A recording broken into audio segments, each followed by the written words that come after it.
It's one small step for Nuno, one giant leap for Forest. Welcome to Grumpy Old Reds.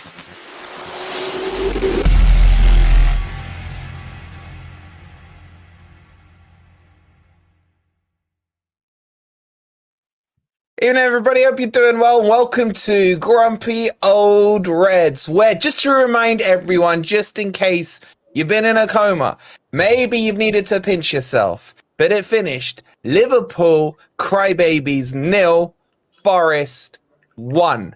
Nuno Master Class. And we're going to get into party mode tonight. Hope you guys in the chat are doing well. As always, please don't forget to hit that like button. Make sure you're subscribed if you are new.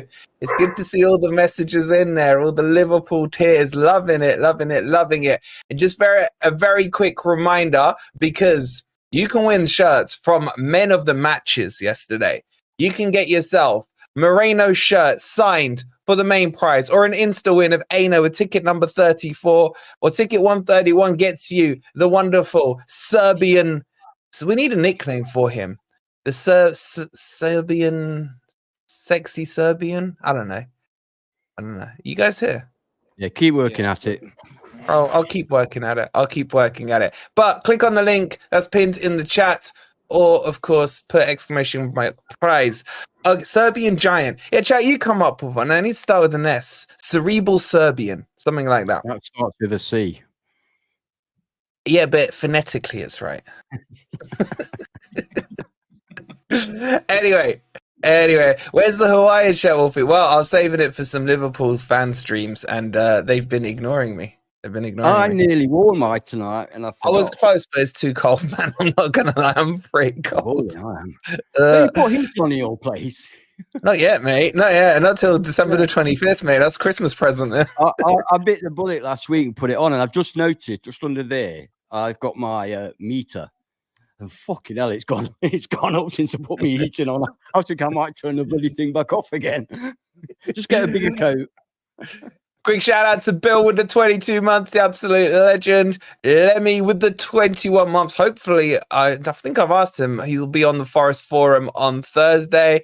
And Martin, who was up at Anfield yesterday, he's still aroused with the 22 months. Thank you so much, Martin. All right, let's just jump into this. Right, I'm going to go by age here, okay? Because I've always said I don't have much beef with Liverpool. Okay, I kind of just didn't mind them because they'd try and stop Man U and what have you. That was why I didn't mind them. But I know the golden generation have beef with Liverpool.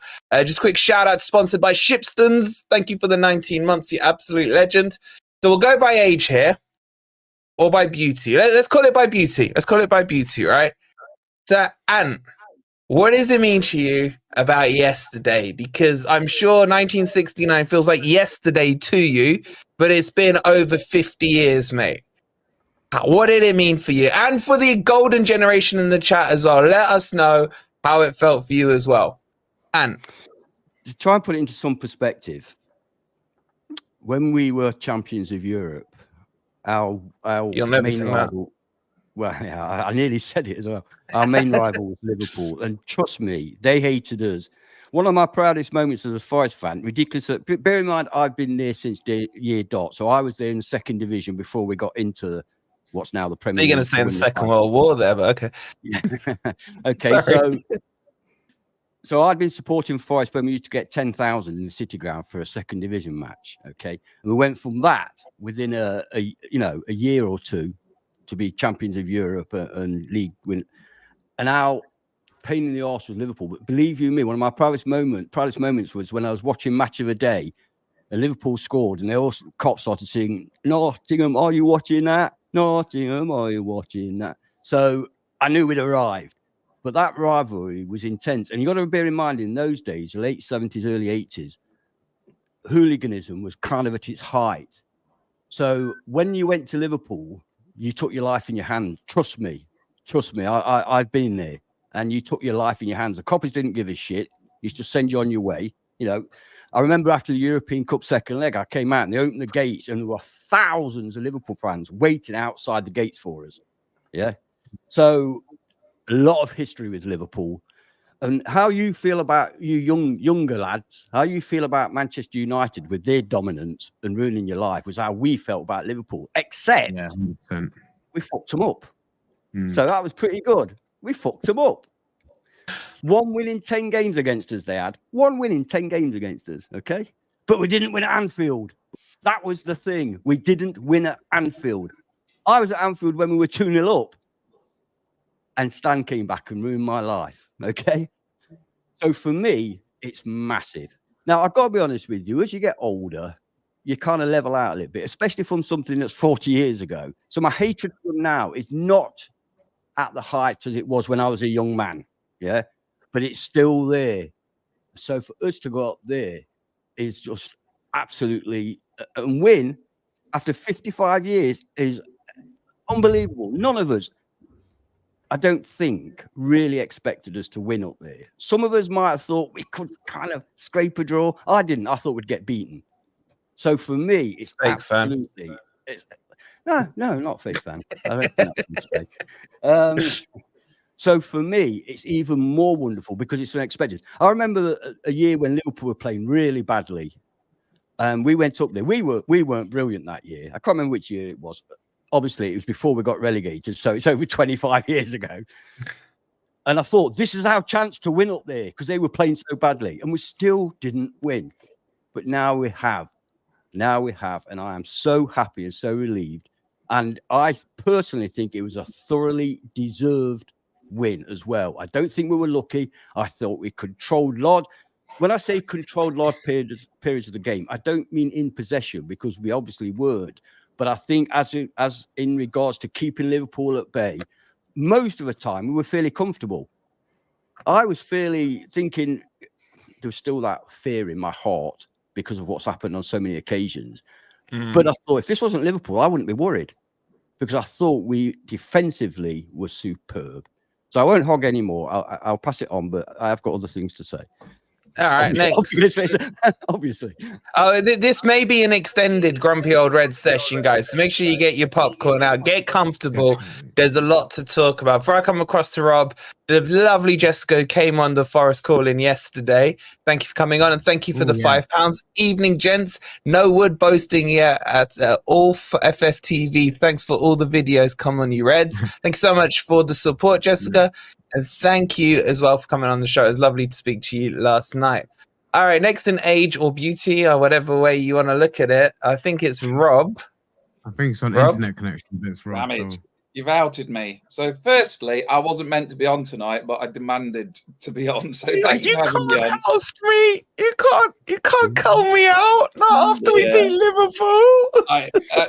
That's not what my voice sounds like, but I'll take it. Yeah, it is. Here it is.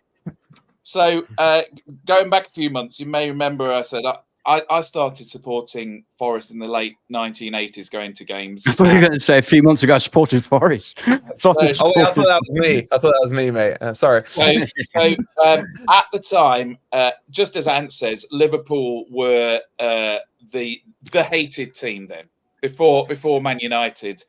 And, I don't want to go back over old ground, but I obviously remember those 2 FA Cup semi-finals and obviously the thing we won't talk about.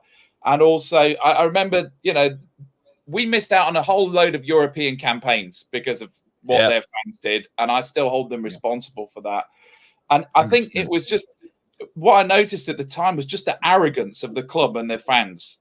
In a way that, maybe Man United were in the noughties as well. It just the sort of expecting to win and just thinking that everybody else was beneath them. And they're very quiet today.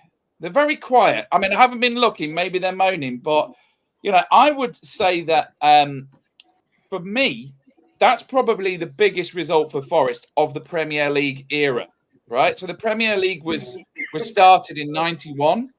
I can't think of a domestic league result that's bigger 92. than 92. All right, that's bigger than that. So, I mean, also earlier this year, Earlier this year, we went on that massive rant about how we lost the undefeated record against Liverpool at the City Ground, which went back to the 80s, and just how significant protecting that record was. Well, we've more than equalised that.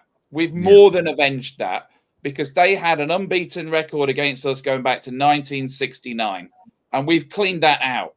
So now they have no unbeaten record against us. So that is a colossal result. And I think what's really nicest about it is that they've got no excuse.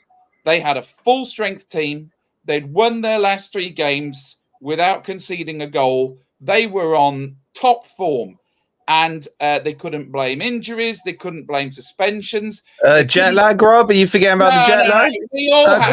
Come on. All jet lag. Their excuses, Rob. They've been on international duty. Yeah, exactly. We all had that. So they've got no excuse. They met us at full form, full fitness, at home with a perfect record going into that game. And there's no real controversy about the game itself. No penalty appeals. There was no offside, no refereeing decision they can put it down to. They've got nowhere to hide. We beat them. We beat them fair and square. And I was expecting match of the day to be the story of Liverpool's failings, how Liverpool throwed it away, Liverpool's mistakes, who underperformed for Liverpool, problems with Liverpool's tactics. No, to give him credit, Shearer didn't even talk about them.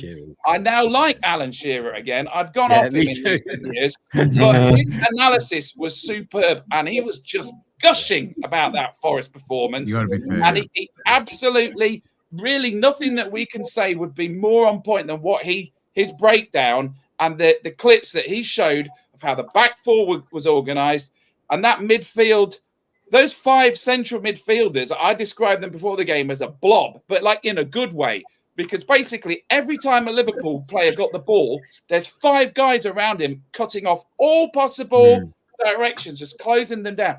And they couldn't handle it. They just couldn't handle it. But anyway, I think I should hand over to the next oldest person now. But thank you for having me on. Go ahead, just rub it in. They're very quiet. Definitely not me. Where are they? Where are they now? Telling us to come and cry more. They're very quiet and absolutely right too. You know, on the big six, they didn't even. Well, you can't be the oldest and the third oldest. No. I'm not talking about a game now. I'm talking about our souls, not yours. Before you get excited. On the big six, they didn't even bother really discussing the match because everybody's, it's 2 or 3-0 to Liverpool, isn't it? That's it. Yeah. Not even a thought that Forest, who have been really good this season, especially defensively, might cause them a problem or two. Not even a consideration. That's what peeved me. All right, third least ugliest person. Off you go, brown boy. Is that how we're judging it? Okay, I'm in. Right, guys. Did you like my intro, by the way? Yes. The one small step for Nuno. One large. Yeah. I love that. Yeah. I love that the fake little moon landing reference. The moon landing thing, you know. Yeah. Fake moon landing. I love all that shit. But, so obviously, for me, from a personal point of view, man, this.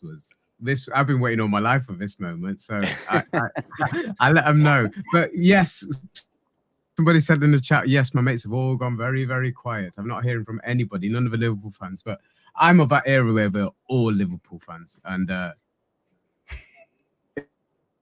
yesterday was well overdue for me, but we deserved it.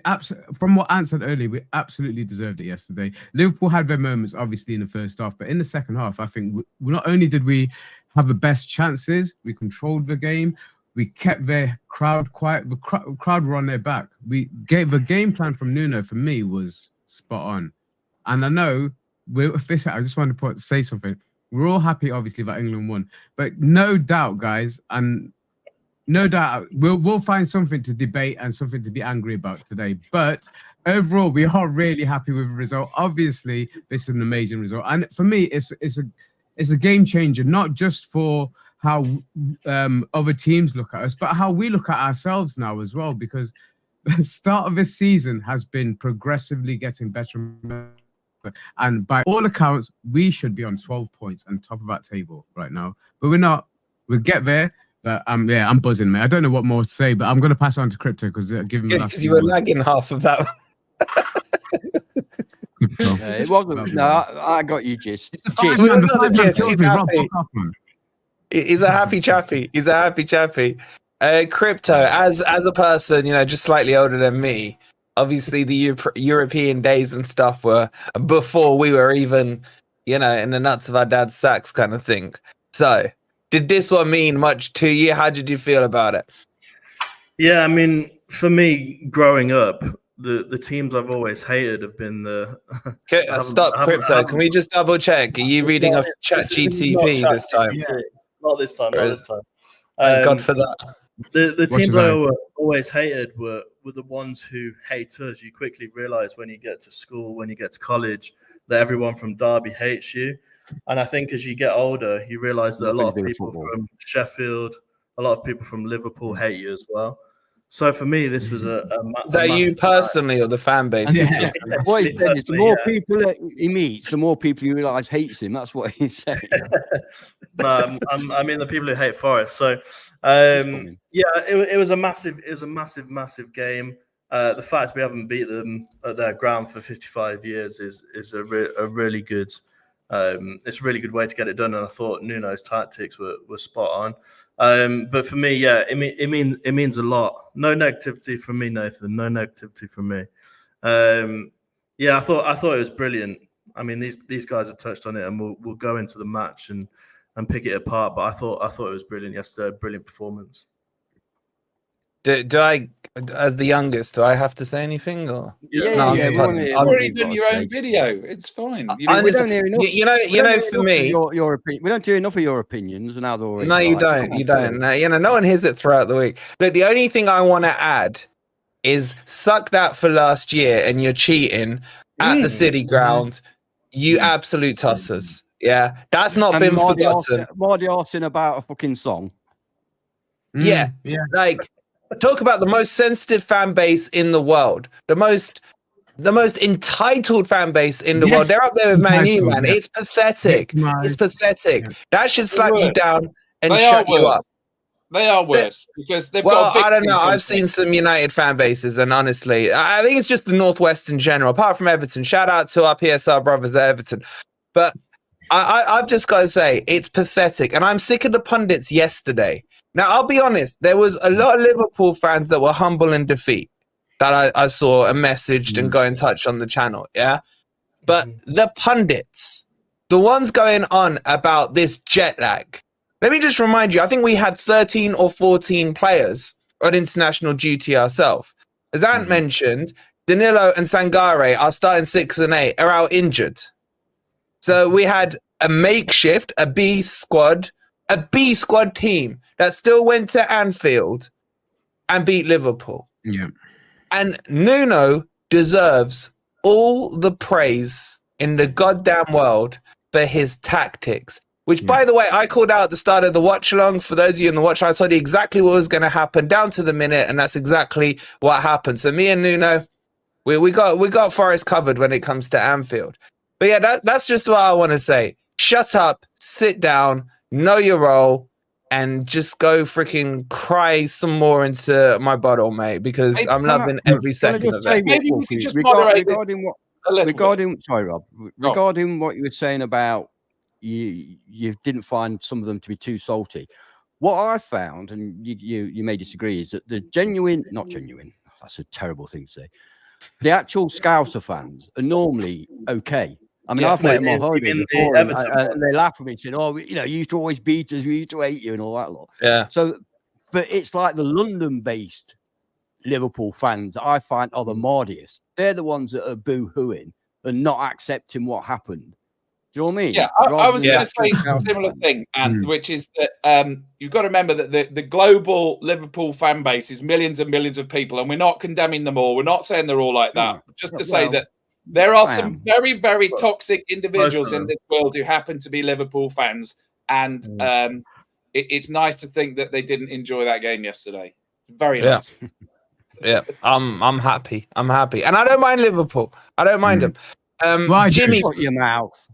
Yeah, but we come from different eras. I grew up with Man U and Spurs fans. Actually, I quite like Man U. Yeah, Man U are a joke now. Man U are a joke. Right. And do you not understand the bubble space I'm in right now, Rob? Yeah, but they're a joke. Man U are a joke. Shit for years. And Man City are fake.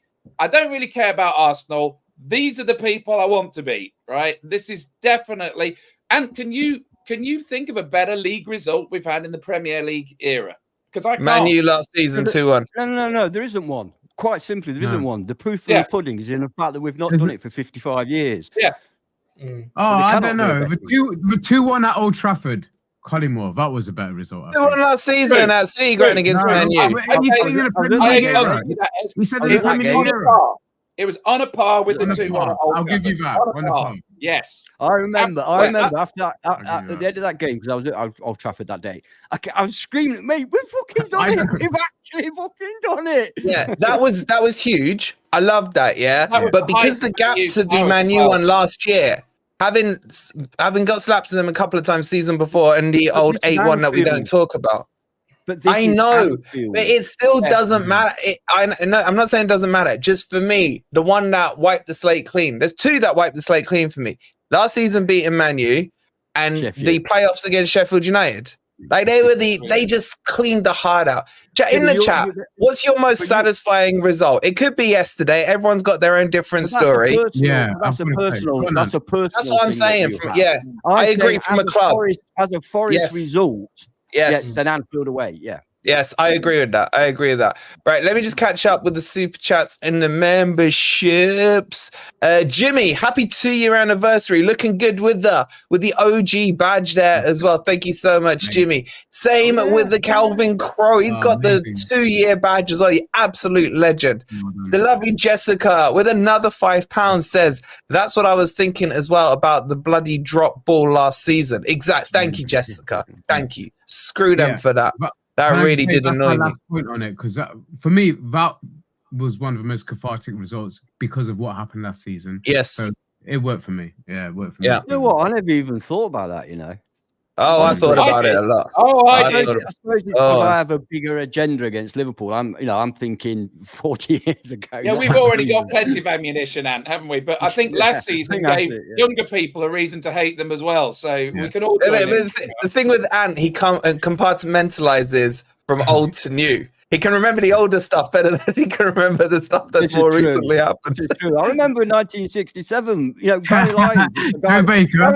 Barry Lyons was the guy that scored for 2 goals at Anfield the last time we won. And I remember Barry Lyons. He played on the right wing. I remember Joe Baker, Frank Wignall, John Winfield, Peter Heinley, Peter Grummett. They were next level, mate. They were next level. Matt with the $4.99. Thank you so much, bud. He said, love the banter with Scousers on Wolvie's short video yesterday. 0 ball knowledge. Better still, cheeky bet on the win. 11-1. Bookie's not a clue. I've seen a lot of people cash in. Nathan cashed in as well. Yeah, my brother. He had a text come through. He's not a betting man normally, but he had a text come through before the game saying that Forest were 10-1 to beat Liverpool. But in a 2-horse race, I can't remember what it's called, but it bumped it up. If you do it now, it's 12-1. So if I sod it, I'll have 10 quid on it. 12-1, 130 quid in his pocket. Shout out to Nathan. Nathan, we expect 130 quid of super chats now. Thanks so much, Matt. And when I get 5 minutes, for those of you following us on TikTok, make sure you're following us on TikTok. I've got a lot of receipts. I'll be doing some video replies to some of those Scousers as well. They can suck it too. Marcus, thank you for the 15 months as well, bud. And let's move the agenda on. And speaking of agendas, Brett's put this comment in, and I want to talk about Nuno. We got to start with you, Ant. You've been somewhat frustrated about Nuno. Brett says, what you thinking about Nuno now, Ant? I'm flip-flopping, mate. I love the guy.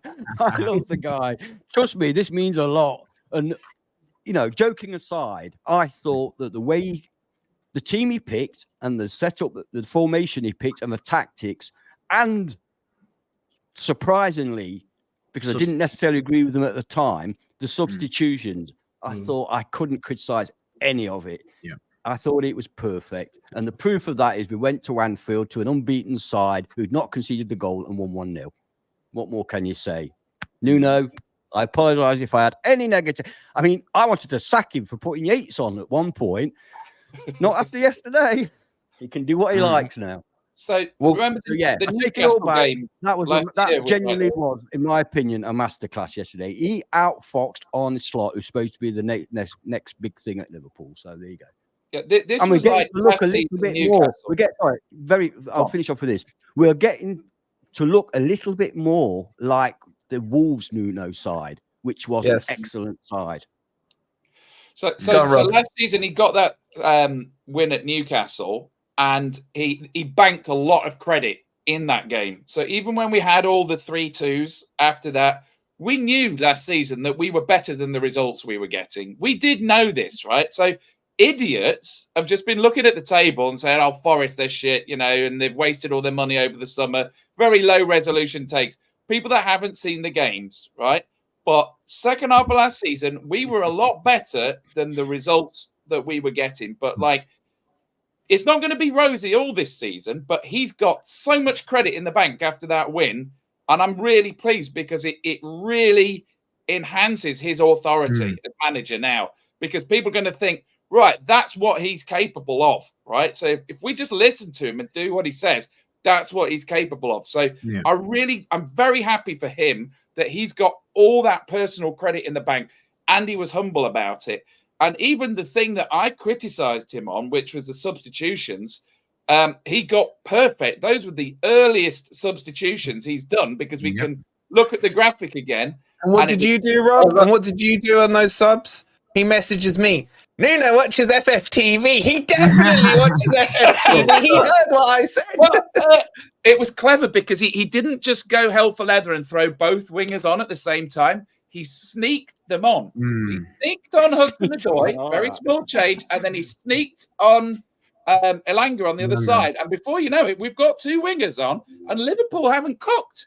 They haven't worked out that's what's going on, because I actually think as well, those opponents we've had so far this season, Southampton, Bournemouth, Wolves, they all contained Hudson-Odoi because they had two men on him.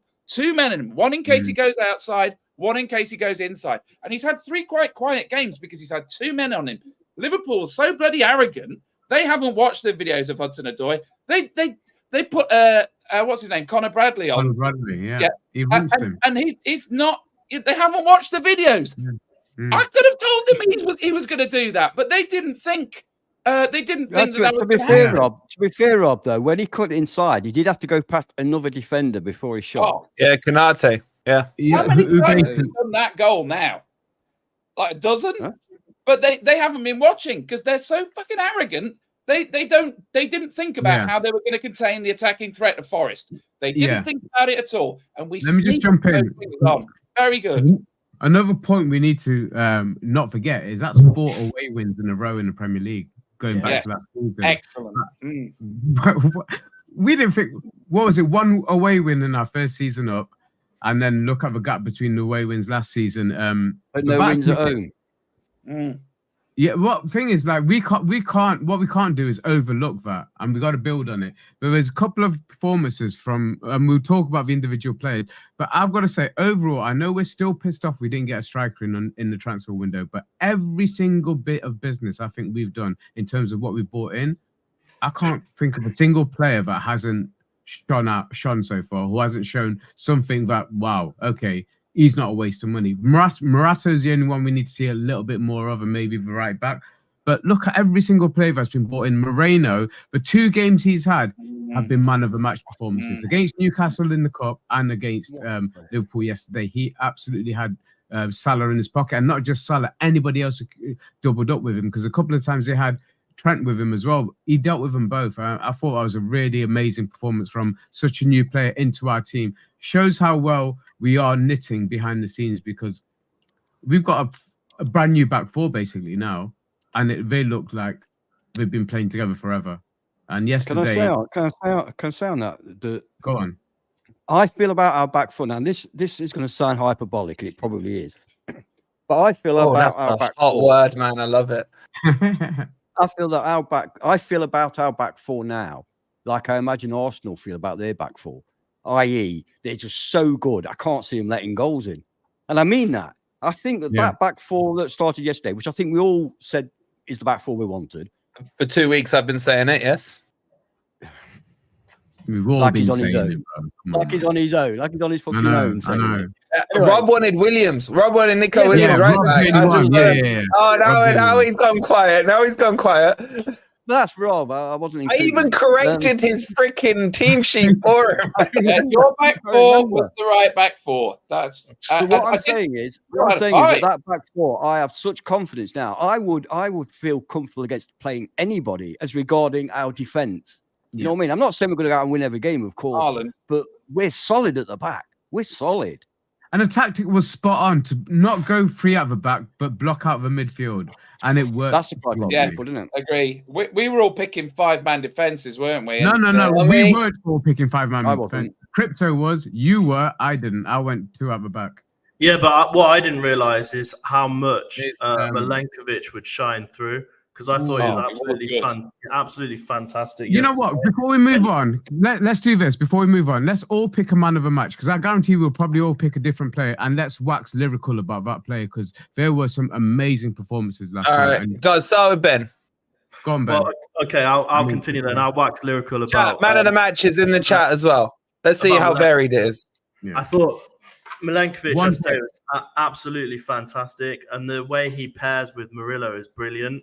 They almost complement each other in the fact that Murillo has that bit of pace, and he runs towards people and he makes the tackles and then progresses up the pitch, whereas Milenkovic is like that solid block at the back. No one's getting past him.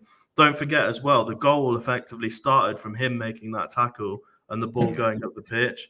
What I really liked about it is after the match, he was going around slapping everyone on the back. He looks like captain material to me. Yes. He looks Leader. like that. He's a And the fact leader. he came out before in the press and he said, "I'm not scared of Liverpool." That's the type of mentality you need to have. I thought he's absolutely fantastic. I think him. I know Ance's been saying it, but him, Murillo, Moreno, and Aina as that back four pairing is absolutely perfect. And the good thing that Nuno's done, which has really impressed me, the subs impressed me yesterday, but the thing that's impressed me most from last season to this season is last season we were conceding so many goals from set pieces, so many goals in general. That has now stopped. We're doing so much better. We've got this solid brick wall of a defense. We're not conceding from set pieces. We've got the height in the box. If Miguel starts, you've got the height in the goal. Although I thought Sales was good, apart from the where he nearly scored an own goal. But that we've finally got a solid defensive block.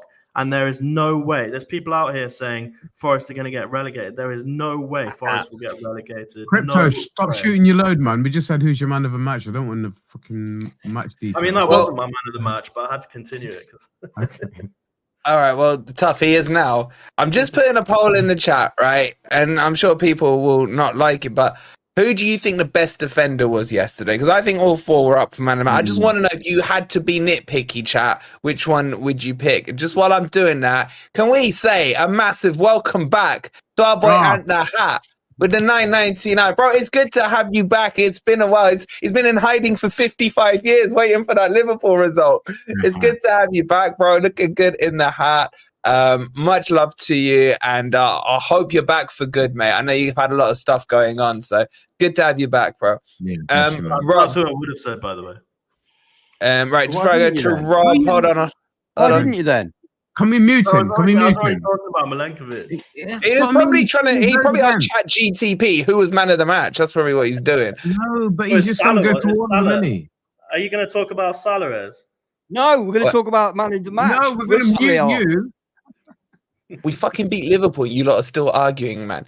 Chris, thank you for the £2. Serbs are different. They brought up tough. He's like, you know what? I can't remember her saying to it yesterday, but he's like, I think it was on the phone in. He reminds me of the Terminator.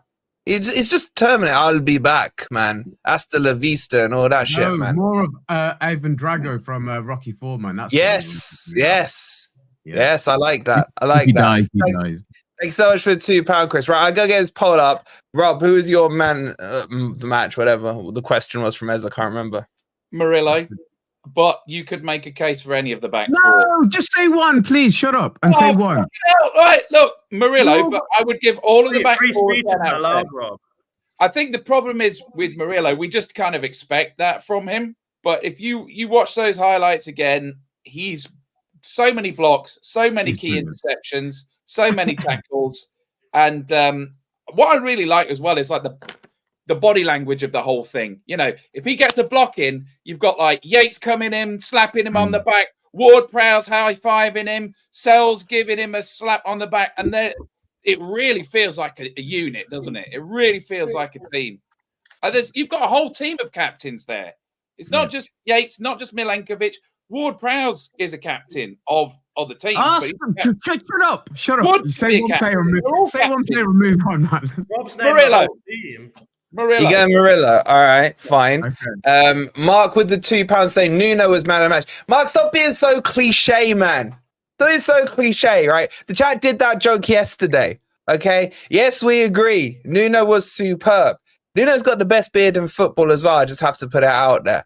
I mean, it's so trimly, precisely trimmed, and it's sharp, man. It's sharp. Yeah, we should know in it, bro. Our mind's a mess right now. But thank you so much for the tip. Mark, when are you going to grow a beard, Mark? Everyone needs to grow a Nuno beard now. I think that's homage to Nuno. All right, let's carry on with your questioning. I can even grow a white one. Well, I'll go next. I'll go next, and I'm going to agree with. I'll go with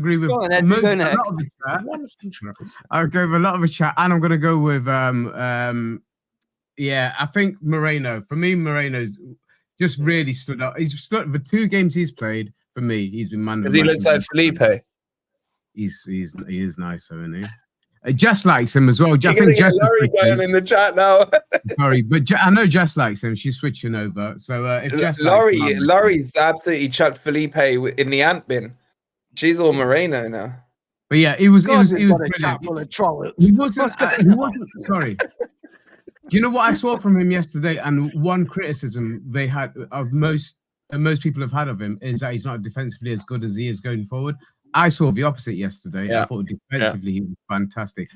Attacking wise, he didn't get as much of a ball as I would like to, but we didn't play that way to allow him to get up the field and overlap anyone. There's nobody to overlap. So defensively, though, absolutely spot on yesterday. So Moreno for me. Go on now. And don't forget, he had Salah in his pocket all match. 100%. So how you mean man of the match, Salah?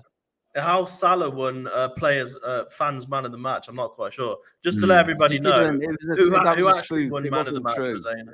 It wasn't true. It was a spoof.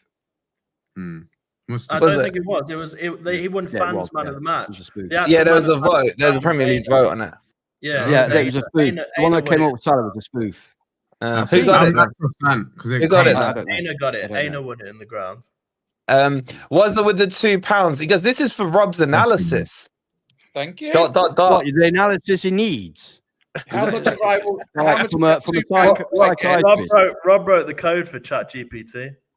Yeah, and so you ended up with your Chris Wood speech as boring as it was. All right, and it was your has Ant done it? I don't know. Is your challenge? No. I'm not going to annoy. I'm going to annoy Ed a little bit because I would say that it's very difficult to pick from the back four. But if I had to, I would say Marino. However, I want to mention Aina for one reason. No, for 3 reasons. I've got to write down here. Excuse me, sorry. One is that I, like most Forest fans, I've been calling him Ola Aina. I've heard it from the man himself. It's Ola Aina. Okay. I don't like that. No, I know that's the way to say it, but I don't like it. Yeah, Ola. What, you don't like how he pronounces his own name? Yeah, it's Aina. Aina's just it rolls off the tongue. The second thing about Ola Aina is that if it was Ola Aina, then he should switch the 2 front letters around. Just saying. That's his name. No, that's his name. Let's not go on about how he pronounces his name. Yeah, and how Wolfie pronounces it. I'm just going to call him Ola from now on. Is Ola correct? Can we say Ola? Yeah. No, it's Ola. Ola. I always think of Aina when it says Aina, but anyway, I keep getting knocked back for this, and people keep saying, this is that lot. That's how they speak when they're off here. Why is Ola Aina only contracted till the end of this season, and I've heard nothing about contract talks? That worries the shit out of me because that guy is fucking fantastic. He obviously loves being at Forest because one of my other little points about him was that I loved after the match how he was snogging Hudson-Odoi and Anthony Langer. Those 3 seem really close. Those 3 seem really 1,000 eggs.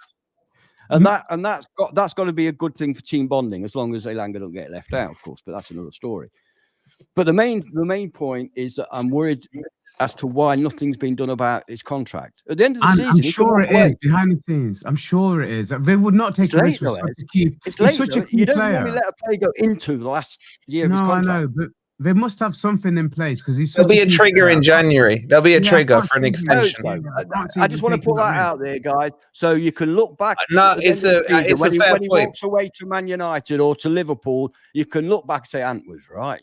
We should have addressed that. No, it's a fair point. I think your argument should be, Ant, why will it only extend a year's trigger?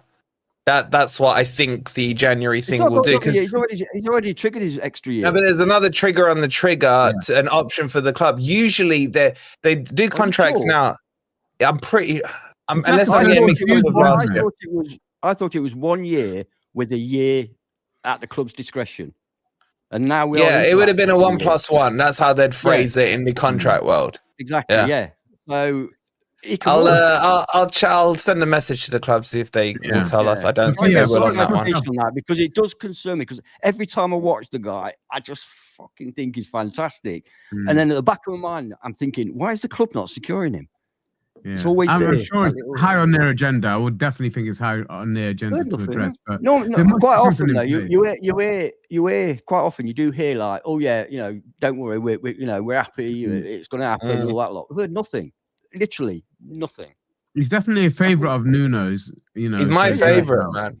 I fucking love him. He's got to be a favorite of everybody, hasn't he? He's fantastic. Honestly, chat right now. Who's your favorite player? Sorry, his attitude as well. He's so bubbly. You see him in the training videos. Yesterday after the match, he was jumping all over the players, and it's so infectious in that way. Left back or right back, he's top quality wherever he plays. I love him. I agree with you. He's my favorite. The reason I gave it to Merino because I do think Merino showed a bit more going forward, perhaps than Aina did yesterday. But defensively, I love him. I love Aina. I love them both. And also, the amount of crap I was getting, oh, you put Aina in, did you, ahead of Robertson in your combined 11? That's not a Scouse accent attempt, by the way. No, it wasn't. It wasn't, right? But honestly, they just are so entitled, man. They probably never heard of Aina. It's like, didn't they see what he did against Man City? Didn't they see what he did last season? Didn't they see that he's playing in his weaker position? This is the problem with the fans of the Cartel 6. They don't look at other teams, so they assume you're shit and all your players are shit. Don't look. Yeah. I mean, genuinely. You can tell it. Probably yesterday was saying, how could Liverpool lose against relegation fodder?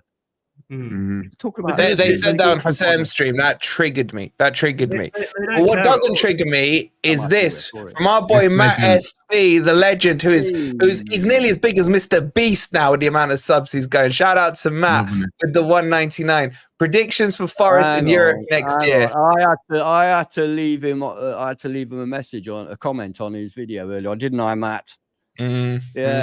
Or was it 2-0 or 3-0, did you say, to Liverpool, Matt? Just remind us in the chat. Matt. Don't come in here, Matt, sucking up, right? When we've all seen the receipts. We've all seen the receipts, Matt, right?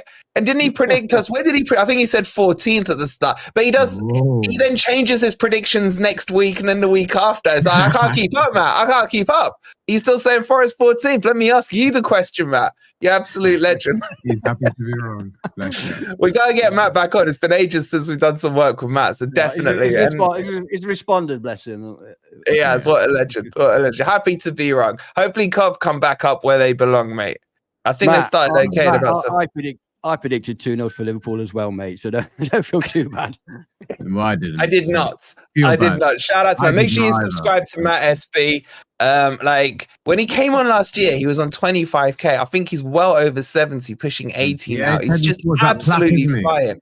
I know we did wonders for him. We did wonders for him getting him on it, didn't we? His subs have gone. Yeah, Matt, don't forget that stream, man. That pivotal moment in your career. Shout out to Matt. Nicky gave it to Carlos Miguel. Man of the match. Shock. He's obsessed, man. Thank you, Nicky, for the 199. Keith says for Crypto's anal cyst. I know. What crypto happens? Keith, explain. I don't know. It's new to me. It's new to me. He's actually got piles. Can you make it a fiver? Shout out to Keith. I don't know what you're talking about. Jessica with another £5. She said, "Don't worry, crypto. I didn't think your wood speech was boring."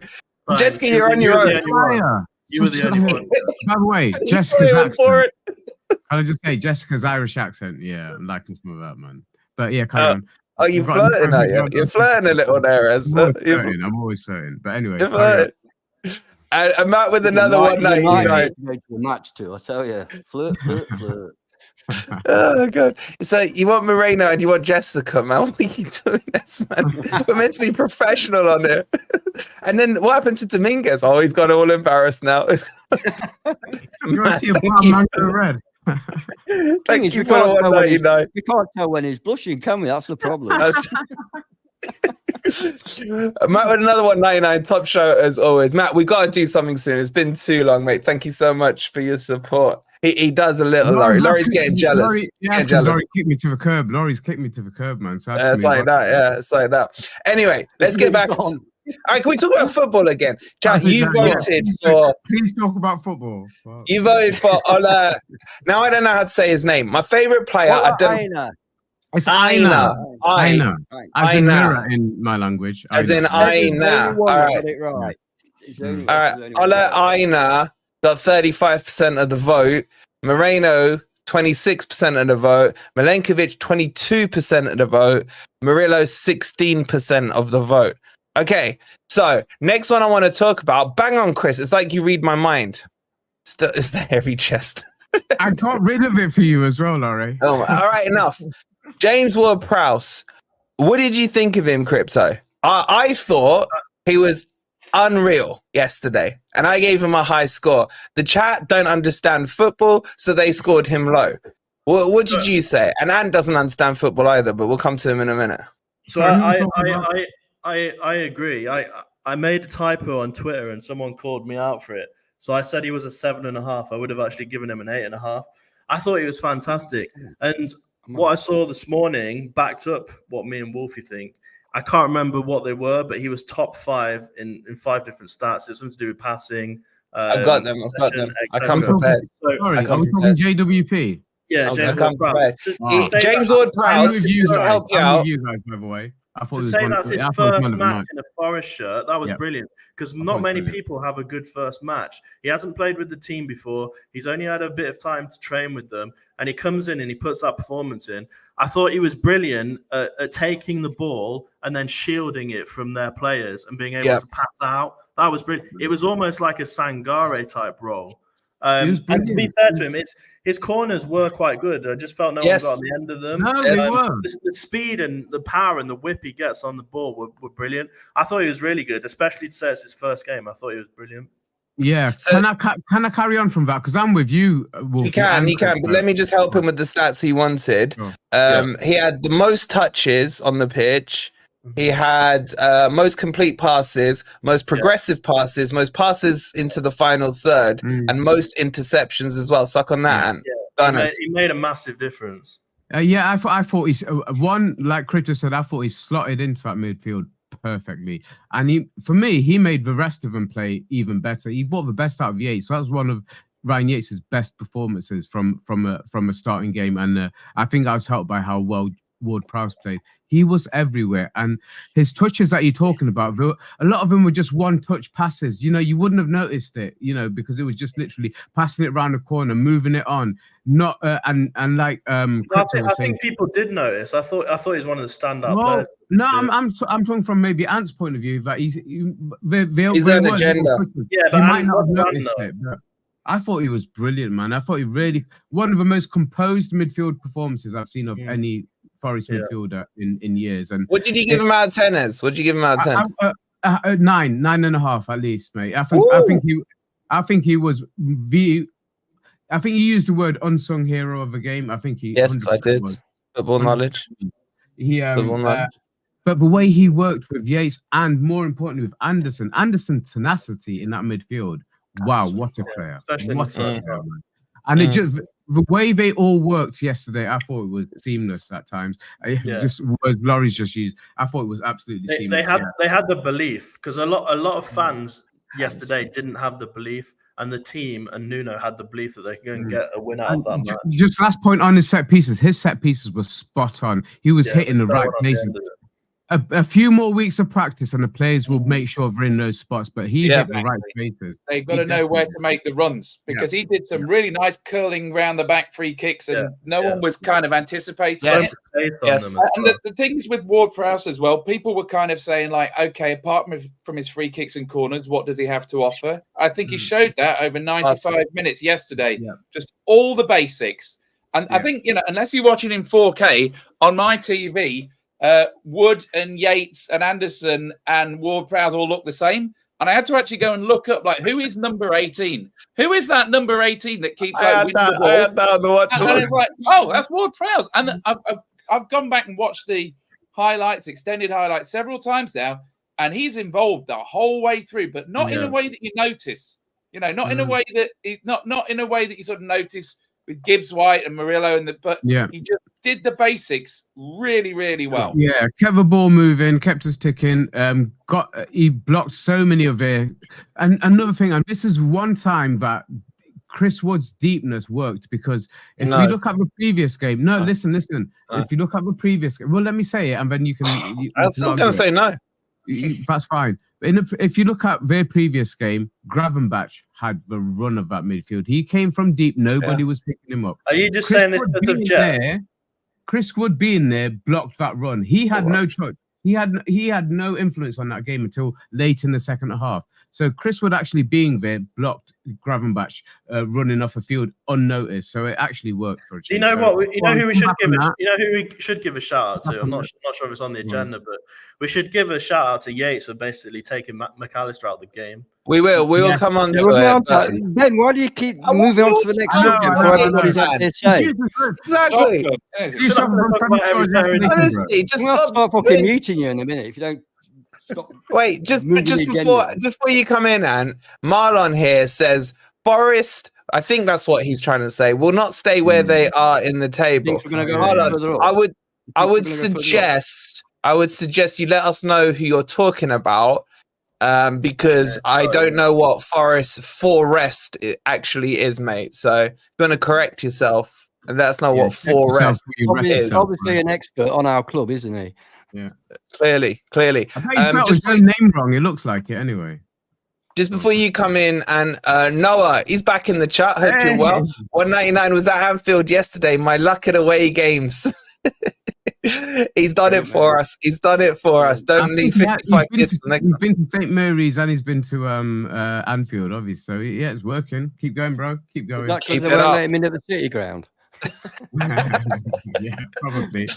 Really? Jessica with another £2. She says thanks, Ez, because he picked up Chris Wood. He picked up Chris Wood. Thank you so much for the £2, Jessica. I think it was the accent comment. It was the accent, was it? And then Andrew with the £5. It's your boy, isn't it, Rob? It's your boy. Here, you read it out. He says, I take the credit for inculcating, there you go, Rob, with an aversion to Liverpool at an early age. So it's all right. They've given me plenty of reason to hate them. But yes, it's a family tradition. They are number one antipathy of our family. Shout out to Swift Jr. You always speak more sense with more. Senior. Senior. Did I say junior? I didn't know. Sorry, I meant to say senior. Just Rob looks really old. You speak so much more eloquently than Rob does. Shout out to Andrew. Okay, I'm really looking forward to hearing this, because Ant is deluded. Unless he's changed his mind from when I had a quick chat with him last night. What was your beef with Ward-Prowse? Like, do you just have to have an agenda against the player? What's your problem? No, bro? actually, Rob's come up with a good point. I mean, I was watching it on a 4K telly, but I'm still going to use that as an excuse. They all look the same. Yeah, so obviously, from what you guys are saying, I was wrong, because I didn't think Ward-Prowse contributed much at all to the game. But I am going to say, maybe I didn't realize it was him. I'm going to stick to this line, Rob, that you're giving me. Can't believe you gave him a get out clause Obviously, like I'm that, bro. confusing players because I'm not letting you get away with it. I am not letting you get away with it. Look, he looks the same as Anderson, Wood, and Yates. Yeah. So They maybe all when I look the thought same. You're Anderson just was doing racist, something, mate. You're just maybe when I racist. thought- I'm allowed to. This is the one So maybe when I racism thought- we're allowed to do. That excuse Against doesn't work. blondes. Against Yeah, go blondes. for leather, guys. Doesn't work because Anderson and Yates had a good game. So even if you thought JWP was them, they still played a good game. Oh, good point. Good point. No, because you see, this is where having a massive intellect helps, Ben. Because what I'm trying to say is, Say something else. we'll talk about that later, guys. What I'm saying is that obviously these magnificent things that James Ward-Prowse was doing, I attributed to somebody else. Like, oh, that was Anderson, or that was no, I wouldn't say it was Yates. That was Anderson. Yeah. So therefore, that would Even make then on the other JWP. Wait a minute. That would make JWP appear anonymous. So you see, but I'm quite willing to accept that the majority are saying he was fantastic. So he must have been. I'm not going to try and sit here and say no, he was shit. I obviously missed it. Flip flop, and I obviously missed it. I'm a human being. I obviously missed this magnificent performance. Yeah, well, this is it. I gave you some get out clause as well, but the stats Tell me back it again. up. Tell me then, Ed, and I'll go for it. I'll agree with you now. The stats definitely back it up, and the eye test did back it up for me. The stats. For me, yeah. What about the eye test, Dan? Did the eye test back it up for you, Ed? Obviously not, but I'm wrong. It happens sometimes. And I tell you what, if he's as good as you lot are saying he is, I'm glad. I'm really glad. You know what I mean? The better he is, the better he is for Forest, the better it is for me. You know what I mean? I want him to be good. So I'm quite happy we got a Sangari update and say I was wrong. That's not a problem for me at all. Never has been.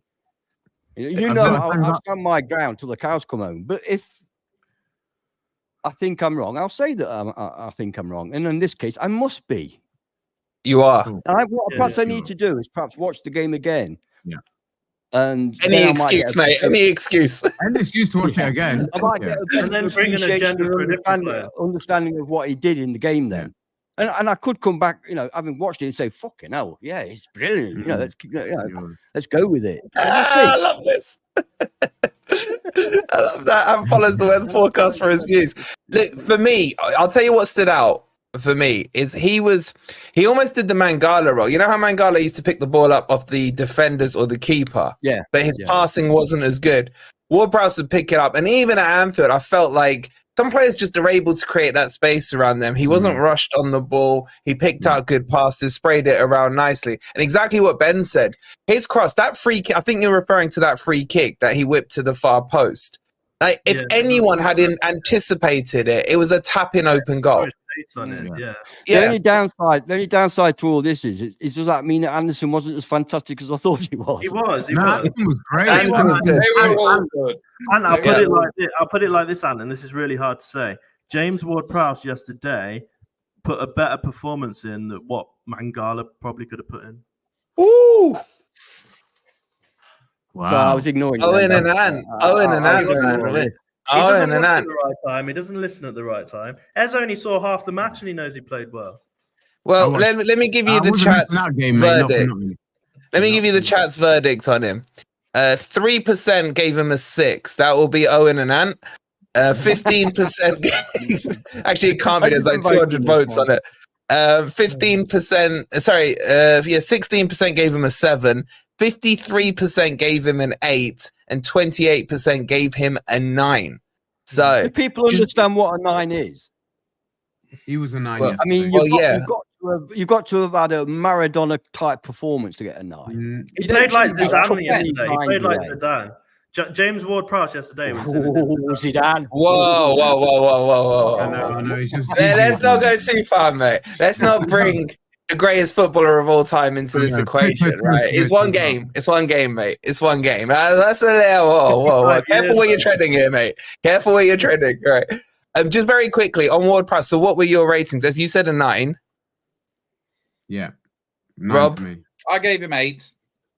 It was very solid. Did nothing wrong. 8.5. It's got to be awkward. And They are massively high scores. I'm sorry, nobody yesterday was a 9.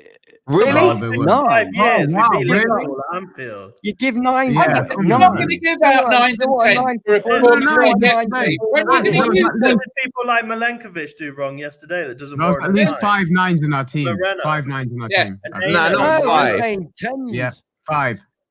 I'm Come saying on, that's 10s. what 10s are for. That's what. Look, if you've got a range of marks and you never use the top 2 marks, then that's stupid. We've just Yeah, recorded No, one of our best results in the last 40 years. For me, there's like probably 3 players that were on a 10 yesterday. No, you can't go 10s. You can't go 10s. No, you no, can't. 10. No, No 10. no, I'm with Ant on that. 9 I can accept because 55 years solid performance. What What do you had have to do to 10 get it right? Chris 10 is a Woodhouse at perfect game. Newcastle, is that a 10? Chris Woodhouse at Newcastle, is that a 10? no. What is a 10? What is a 10 performance? A 10 is You can never better it though. You can never Striker better it. hat trick is a 10.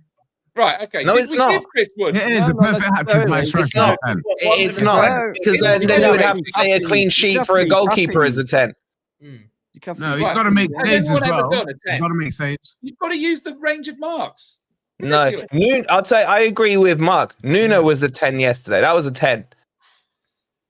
Changing the Nuno was a 10. players. Nuno was a 10. Anyway, all right, let's move on. Aina, I would say No, was a I don't 9. think I'd love to that's give him a 10, but nobody's perfect. Yeah, but you said you wouldn't have given a 9, and now you're flip flopping and saying Aina was a 9. Oh, I don't care really. All right, on that note, let's break into the super chats. Quick catch up on there. Noah says, Noah with the 199 said, going Brighton next week. No City ground for me. Still got the red circle on there. Well, with your streak, mate, hopefully that's good news. Thank you so much for the 199. Jessica with the £2. The whole team was perfect yesterday. Yeah. A 9 perfect or a 10 perfect, close. Jessica. And then she's gone and given Chris Wood a 10. Take the goggles off, Jessica. to be honest, the player ratings yesterday, Wolfie's player ratings yesterday, Was I don't spot think on. he perhaps, I put a comment in at the beginning saying, "What the hell are you doing this for? Everybody's a 10 today. We won 1-0 at Anfield." Flip flop. I've only gave Ward But plus that's how I 6 felt today. yesterday. Luckily, I was doing it, and luckily, I can remain objective about it all. The beautiful Tim with the 999 saying, "Hi, boys, thank you so much. I do really appreciate Tim. I appreciate all your comments as well on all the videos. By the way, we do read all your comments." Huh? Objective. What did you give MGW? How objective was that? I gave him a 7. No, 6 or a 7. That ain't objective. That's ironic. That is because objective. He We're coming didn't on to play him. He didn't play above average yesterday. Come We're on. coming on to him. 1 second. Thank you again, Tim, so much. All right, you lot, shut up a second, man. All right, bloody hell. It's anarchy. We won at Anfield. We don't I care. think you'll find Morgan Gibbs White is the true 10. No, Top of where the is it? Where is it? Come on. Where is it? Hey! There you go.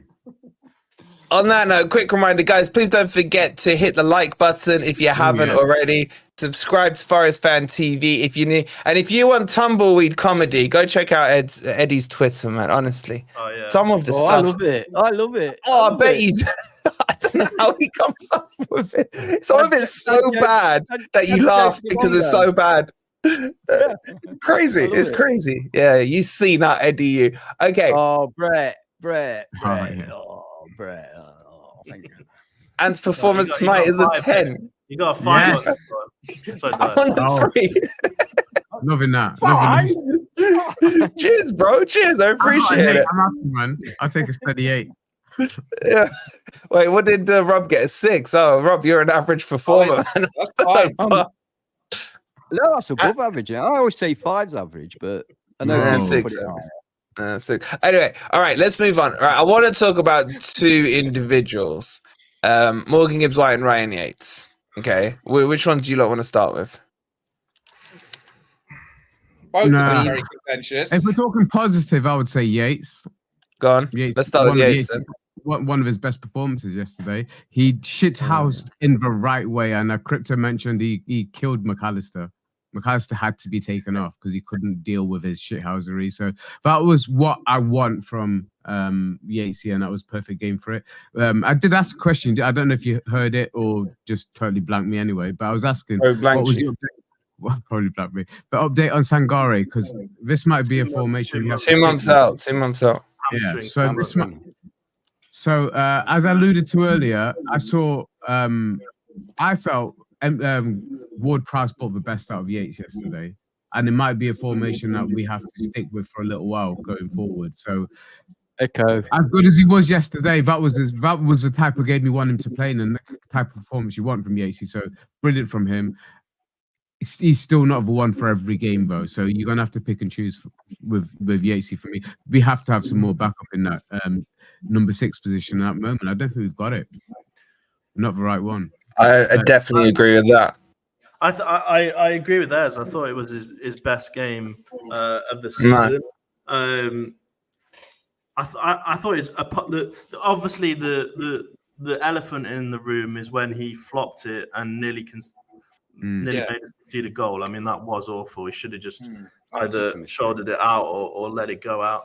But apart from that, I thought it was brilliant. The way he took McAllister out of the game, and I know Ant's going to say it was brilliant because Ant thought Yates was JWP, but I genuinely think he had a good game yesterday. He basically took out one of their best midfielders. And can I say, McAllister, he's so pathetic, man. He was falling over left, right, and centre. Oh, I know. Like, he was letting himself get bullied by Yates. Glad you said it. We've said this before. Yates is not the most skillful player. He's not a very progressive player. But if you put him in the pitch to wind people up, he's wound the fans up. He's wound the players up. He was winding the management up. And I think that's what he's best at. And he did a good job yesterday. Yeah. I've nothing wrong with Yates yesterday. He was forced into the team because Sangare was injured, and I think he put in a good performance. Well, he was captain, actually. That he's shouldn't always be overlooked, should it? He's always captain. I know, but that shouldn't be overlooked. I think he gave a captain's performance. There wasn't much that you sort of noticed apart from that mistake where he tried to shepherd the ball out and they hit the post. But he owned up to that, by the way. He did say that in the interview afterwards. I got away with one there, but I'm glad you mentioned about McAllister because he was such a mardy-ass. Yeah. He spent most of the first half rolling around. And it was pathetic. But, Yates, the stuff he did, you just didn't really notice. A little bit like Ward-Prowse. He was just a very effective member of that 5-man blob, or 6-man if you include Chris Wood in it. That blob that just completely shut down Liverpool for about 55 minutes until we started bringing on attacking players.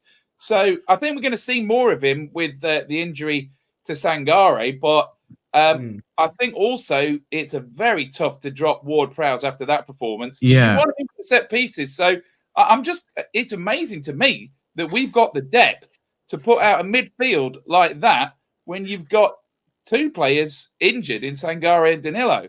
So, we are going to be seeing more of Yates with the injury to Sangare. Yeah, well, soon. I'm not happy about that because I was really starting to see why we signed Sangare. He's been really good recently. Rob, one point on that, because we're not going to play that formation against most teams. Don't forget, we've got Anderson, JWP, we've got Dominguez still. So we still do have 3 other midfielders who, if needs be, could start ahead of Yates. But I thought Yates did well yesterday. But we don't have a sort of natural 6. But maybe we can experiment with a kind of 4-3-3 or other things that just get the best out of those players. Yeah. Just my last point on what I saw as the improvement in Yates was the one-touch passing. He's not a one-touch passer normally. If you noticed yesterday, a lot of his touches were a lot of his passes were one touch, and he was getting the football forward. He was trying to trap it, Ed. He was trying to trap it. And that's where I think the JWP influence has kicked in because he's made him play a lot quicker with the ball. Carry on. I just think he needs to stop diving around. I'll be honest with you guys. That game suited him. He did it in the right places yesterday. No, he didn't. He gets free kicks, and that's you think brilliant. Diving around on the byline next to our goal, letting Diaz in. That one was bad. That was the only okay, we can't say that one was bad. That could have led to them scoring, which would have led to them winning. You said it yourself. You can't go 90 minutes at Anfield without a mistake. Agreed. And we made Mistakes, And he yeah, wasn't but the only one that's that a made brain mistakes. fart. That's not a mistake. And that's not a mistake. That he does that a lot. He dives to the ground. My worry with Yates is that refs are sussing him out. Either he tries to get a free kick, or he tries to give a free kick away, and he just dives to the ground. And refs are sussing it out. Now, I think he's improved as a ball player. Oh man, And I would rather see him playing his football rather than just have him tagged to the shithousery thing. Yeah. This is against Liverpool. We had to play like that. And I agree completely that he needed to be in that mode yesterday. Yeah. But against, like, who we got next at home? Fulham, I think, something like that. Do we want a stop-start game like that constantly? I would rather see him continue to develop his football. I think he has developed a lot since he's been in the Premier League. And that needs to be just tagged to those Cartel 6 games or whatever. Fine, break up the play, slow it down. I still think if that's what he's going to do, he's more effective as a closer to kill the time and everything else. Yeah. But I think there's a better footballer in there than everyone's crediting him for. And I think that's got into his head and he plays to it too much. And refs are sussing him out.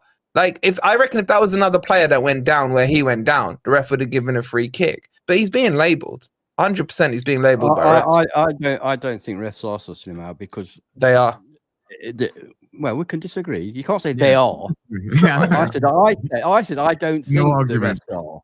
All right, I didn't say they are. I think they are then. Yeah, but what you should have said, Andy, is they're not. Yeah, shut up, Ben. I don't think that refs are sussing him out because nobody talks and smiles at referee more than Ryan Yates. You watch him every time he's not on the ball or in, blocking somebody off. You'll see he's having a little nod and a wink and a smile with the ref. I think refs like Ryan Yates. I think he's very, very good at that. Yesterday, yes, he made an absolute howler. That's unforgivable at this level. That is unforgivable. As did Sells. Let's be honest. Yeah. Yeah, but Sells was a physical mistake. Howler. Howler. Yeah, howler. Yeah, he's lucky. Yates's was a mental mistake. Agreed. Yeah. So I don't necessarily think he's becoming a better footballer. But yeah, see, people always say, don't they, if it's going to be a scruffy game, against a Luton Town, that's Yates's kind of game. I actually disagree. I think that Yates is, to an extent, is nullified in games like that because it's all just everybody kicking everybody. It's against teams like Liverpool where they're trying to play football, where Yates is far more effective because these players that try to play football, like McAllister, they don't like it up them. They don't like it up them. And one thing about Yates yesterday, I thought, I'm not saying he was brilliant. I'm not saying he's a brilliant player. But what I am saying is the job he did on McAllister yesterday was fantastic. He took agreed. Out of the game to the point where McAllister had to be substituted. So for that, bizarrely, against what most people think, it's probably better against better footballing sides because he upsets those footballing sides' rhythm. When you're playing a Luton, you're not upsetting anybody's rhythm. He ain't got one. Yeah, he's a disruptor, isn't he? You're saying what I said, Dan. You're saying what I said. Yeah, well, I'm agreeing with you then. All right. We does happen, we got there. No, I agree with you. I like how he rattled their whole entire fan base. Yeah, I did enjoy that. But still, I would like him to rattle them because he scored a goal or got an assist or what have you. Here's the thing for me on Yates. He's not a 6. He's not a 6. No, he's not a 6. No, he's not. I disagree with you. I don't think that was his best game.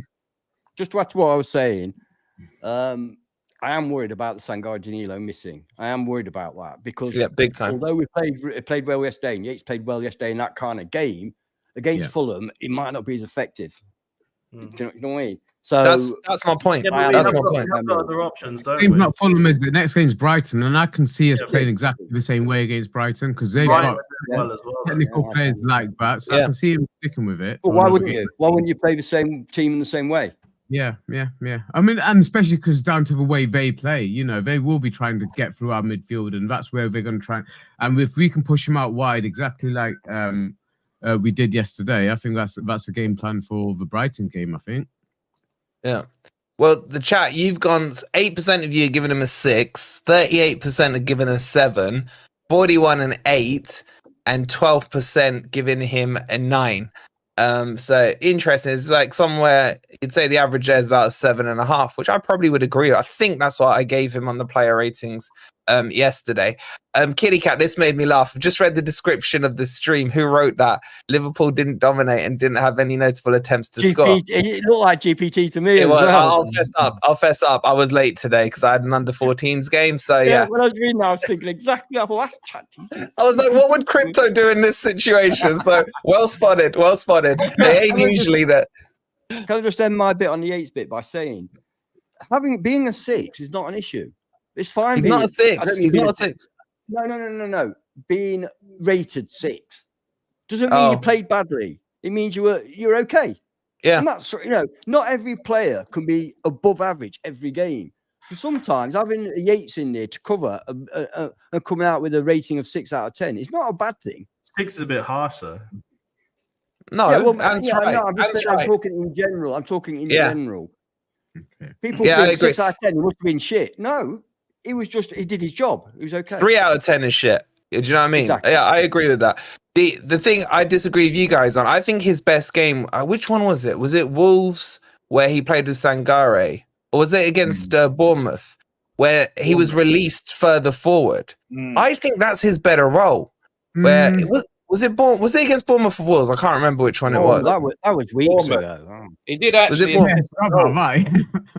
That's a different season, bro. For me, that was his best game. That was his best game. He's been You're as good as the last game.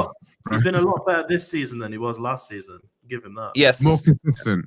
Yeah. Definitely. All right, let's go on to the main one that I want to discuss, which is Morgan Gibbs-White. Just before we do, guys, please don't forget we're on 325 likes. There's 600 of you on YouTube, another 200 watching on Twitter.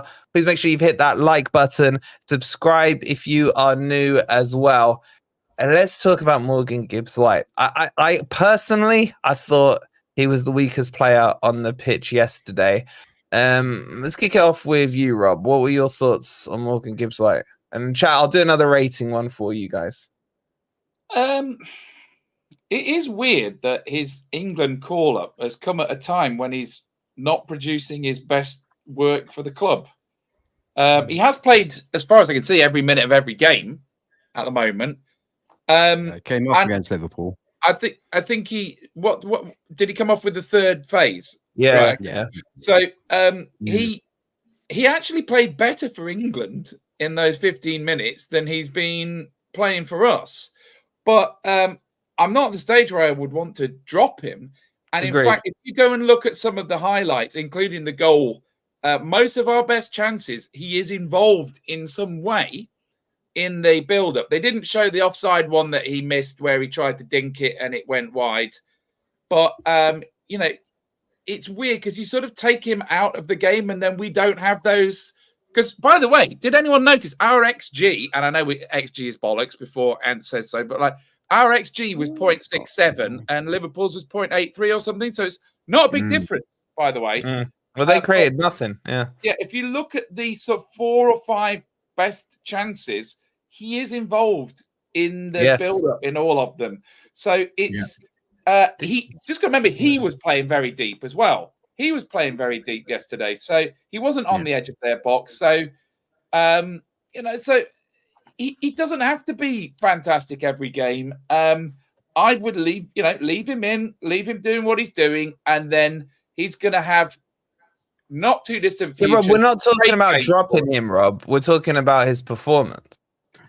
Other people were better, but I think we shouldn't imagine that we could just take him out and still get that win because... Yeah. Do you know what? I think the main thing that stands out from his performance was his shooting yesterday. It was absolutely it was worse than it ever has been. And I think that is what you remember most about his performance yesterday, that those chances he had and how bad those shots were. But if you look at the influence he has in us in the attacking third, when we do something good, it's usually through him, like Rob said. So you can't overlook that. But the thing that stands out is when he does something really bad. And yesterday, his shooting was the worst I've seen from him. And we've seen some bad shots from him. So I think when he has a performance like that, that's what stands out. And you can't help that. And it's natural for fans to think that. But he is a key player, and the whole of our attacking that move where all four of them, our attackers were involved, and Elanga skied it at the end. That was one of the best moves, and his pass, his first touch pass in that move was perfect. And we haven't got too many players who can do that. So he is that X factor. He will have games where he stands out more than others, but yesterday it was the bad things that he did that kind of like dragged his score down, and I think that's the things that people remember, unfortunately. I think we need. I got a lot of criticism saying this before, but nothing wrong with Morgan Gibbs White. But I just like to see someone else given the chance, because we don't know. Morgan Gibbs White, as brilliant as he is, we don't know if anybody else is good there because they never get the chance. He has no competition for that number 10 role. Anderson. For me, you've got to put someone else in there, someone like Anderson, and drop him for a match and see how it goes. Because all we're seeing is Morgan Gibbs White every game. And I don't feel like he has any, fright of losing his place. But he's playing a specialist role, and we haven't gotten. Yeah, but we have other players who can play in the 10, but he hasn't got another role that I don't think that he's as good at. Yes, we can experiment with him in more of a number 8 role, but he is our out number 10. And it would be harsh to drop him just to try somebody else out. What you're basically saying there is, if he has a run of bad games, you can never drop him because he's. No, but I'm not saying that at all. No, I'm not saying that at all. If he has a run of bad games, then Nuno needs to make a decision. But I don't think he's had a run of bad games. But he hasn't had a run of brilliant games.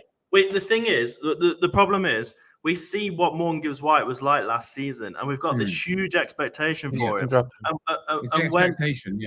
And when he doesn't quite get to those levels game after game, it starts to make you think, what is wrong? Remember the game under Cooper where he got dropped for a game and he came back and he was absolutely brilliant? For me, that's what you've got to do. Or even the 45 minutes. Yes. Let me just last bit. Sorry. Yes, if we're having bad performances and bad results, but right now, I don't think you need to change it. Go on. And just to clarify, SSK, no one's saying drop him. We're talking about his performance. Yeah. And we haven't got to you yet.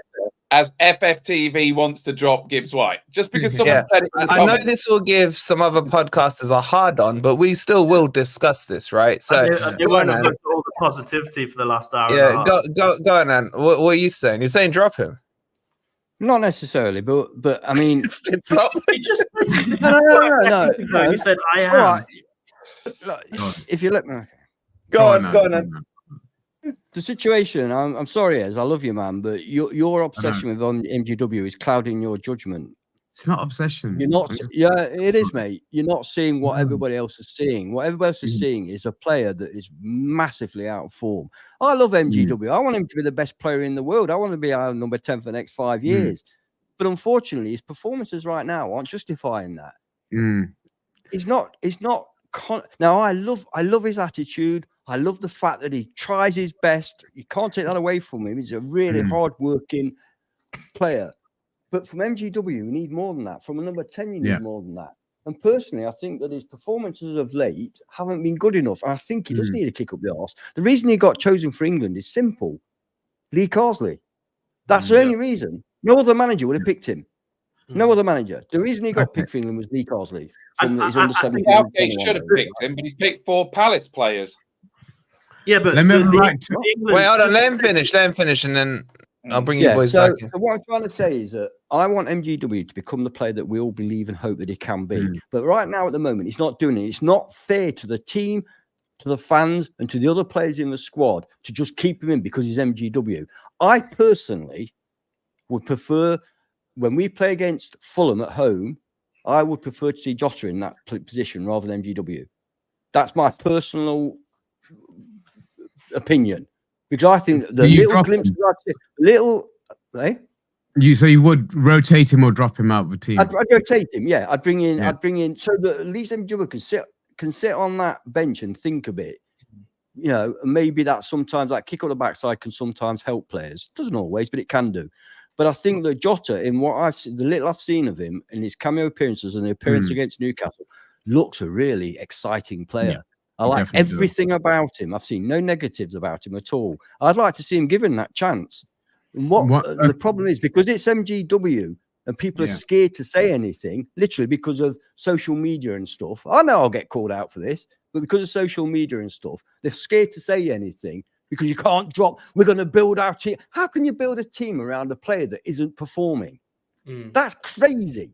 Yeah, can I have a quick reply to that then? Right now, again, maybe Brighton. That's up to Nuno. Maybe Brighton, but certainly Fulham at home, because it's a home game. I would like to see Jota given a chance, and then NGW might come back firing. We don't know, but I just like that chance because I don't think he's performing well at the moment. Just before you reply, Eds, they're asking for a Jota versus MGW poll, so I'll put that up for you. Okay. Now, the chat's raising on MGW. Majority went for a 6, 44%. 42% went for a 7, so you could say it's a 6.5. 12% went an 8, and Ant went a 9 in the 2 percentile. So I'll put a Jota, because you guys are asking for it, I'll put a Jota versus MGW. But go on, there's right of reply. Yeah, I take on board everything the guys are saying about MG Dub's form at the moment, and he is not hitting his markers. He's not hitting what we expect from him. And like Crypto said, it's because his benchmark is so high. Yeah. But all I'm saying is because of the way we are performing as a team in general and the results we are getting, we can kind of carry him at the moment. Hear me out on this. We can kind of carry him.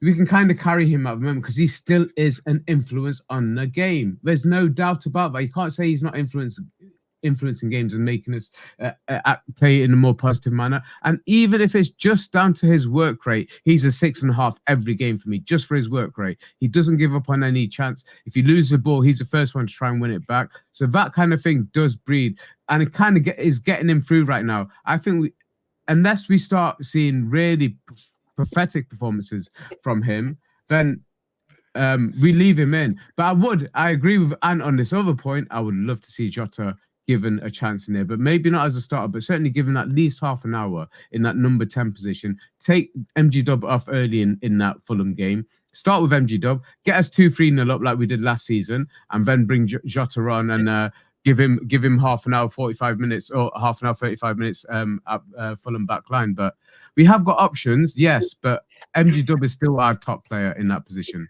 The thing is, when he played for England a week or so ago, that to me looked like MGW fighting for his place. Because the only way MGW was going to get in that England team was obviously because he ain't going to get in. It was obviously because of the injury.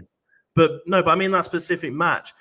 He played that match, those 15, 20 minutes, looking like he really wanted to. Who were we playing? Ireland. Ireland. Top of the morning to you. So he who were their defenders? Let him finish, Ant. Let him finish. All right, Ant, you can't complain when they interrupt you and then interrupt them and I'll complain. Go on, Ben. Yes, I'm just saying. Those 15, 20 minutes that he played for England, he looked like he was doing it to, and I know he can't really win his place, but he looked like he was doing it to prove a point that he's good enough. For me, he doesn't look like that at the moment for Forest. He looks like he's got this easy kind of, I'm the number one pick on the team sheet every week. It doesn't look like he's putting that extra. I think it's the opposite. I'm not saying. I think he's trying too hard. I think he's trying too hard at times. I disagree. I think Monk is right. It's very psychological, and he's not in the right frame of mind to be putting in 10 out of 10 performances like he did at some points last season. I agree with Ez that I think Gibbs White's biggest failing is when he tries too hard and he's overplaying everything. And there was a point where Cooper dropped him because he was doing tricks and flicks on the edge of our penalty area, and it was getting really ridiculous. He was showboating, and that did respond well to being dropped. But in terms of whether I would drop him now, this is a little bit like the discussion we had about Murillo before the first game, where Carl wanted to drop him because he'd been poor in the preseason friendlies. I mean, look, it is okay to play your key players through a patch of poor form, because what you're hoping is that, next game he could be fantastic again. But if he's not picked, then you don't know that, do you? I think with Gibbs White, he's got credit in the bank. And that's why he's able to keep going through a period of poor form. I do think that Anderson could step in for him there. And Anderson is a player I want to see more of, as is Jota. But, I think if Nuno is now into making substitutions a little bit earlier in the game, we might see some more in-game rotation. I mean, Gibbs-White doesn't have to play the full 90. Yeah, that's all it is. It's rotation. I'm not saying, to the people in the comments, I'm not saying drop him. I'm saying I'd just like to see someone else given a chance, because we don't know what another player's like, because they never ever get the chance. It's Morgan Gibbs-White, first name on the team sheet every single game. But you know what? I saw a stat prior to this weekend. We created the most chances in the Premier League this season, not in the Forest house. And he was right up there on creation. Yeah, is he not part of that? Is he not part of those stats? So he was on the individual stats. As he was, I think, top 5. He is part of it, but how can you say someone else could not be part of it? Because we never know. This is why I had a go at you, Crypto, yesterday, man. I just watched my team beat Liverpool for the first time in my life, and you're going on straight away. That sounds like a you problem. No, it sounds like straight away you had the MGW agenda. I've just watched something historical.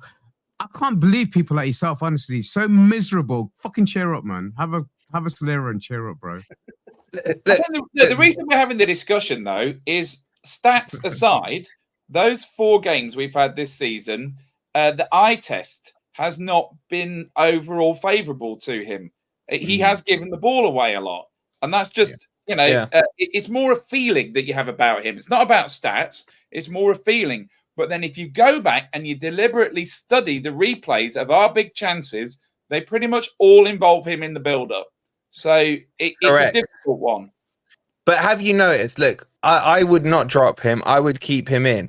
My issue is, if you look at what he did for the goal, instinctive pass out wide to Elanga, straight pass, and it made our transition really quick.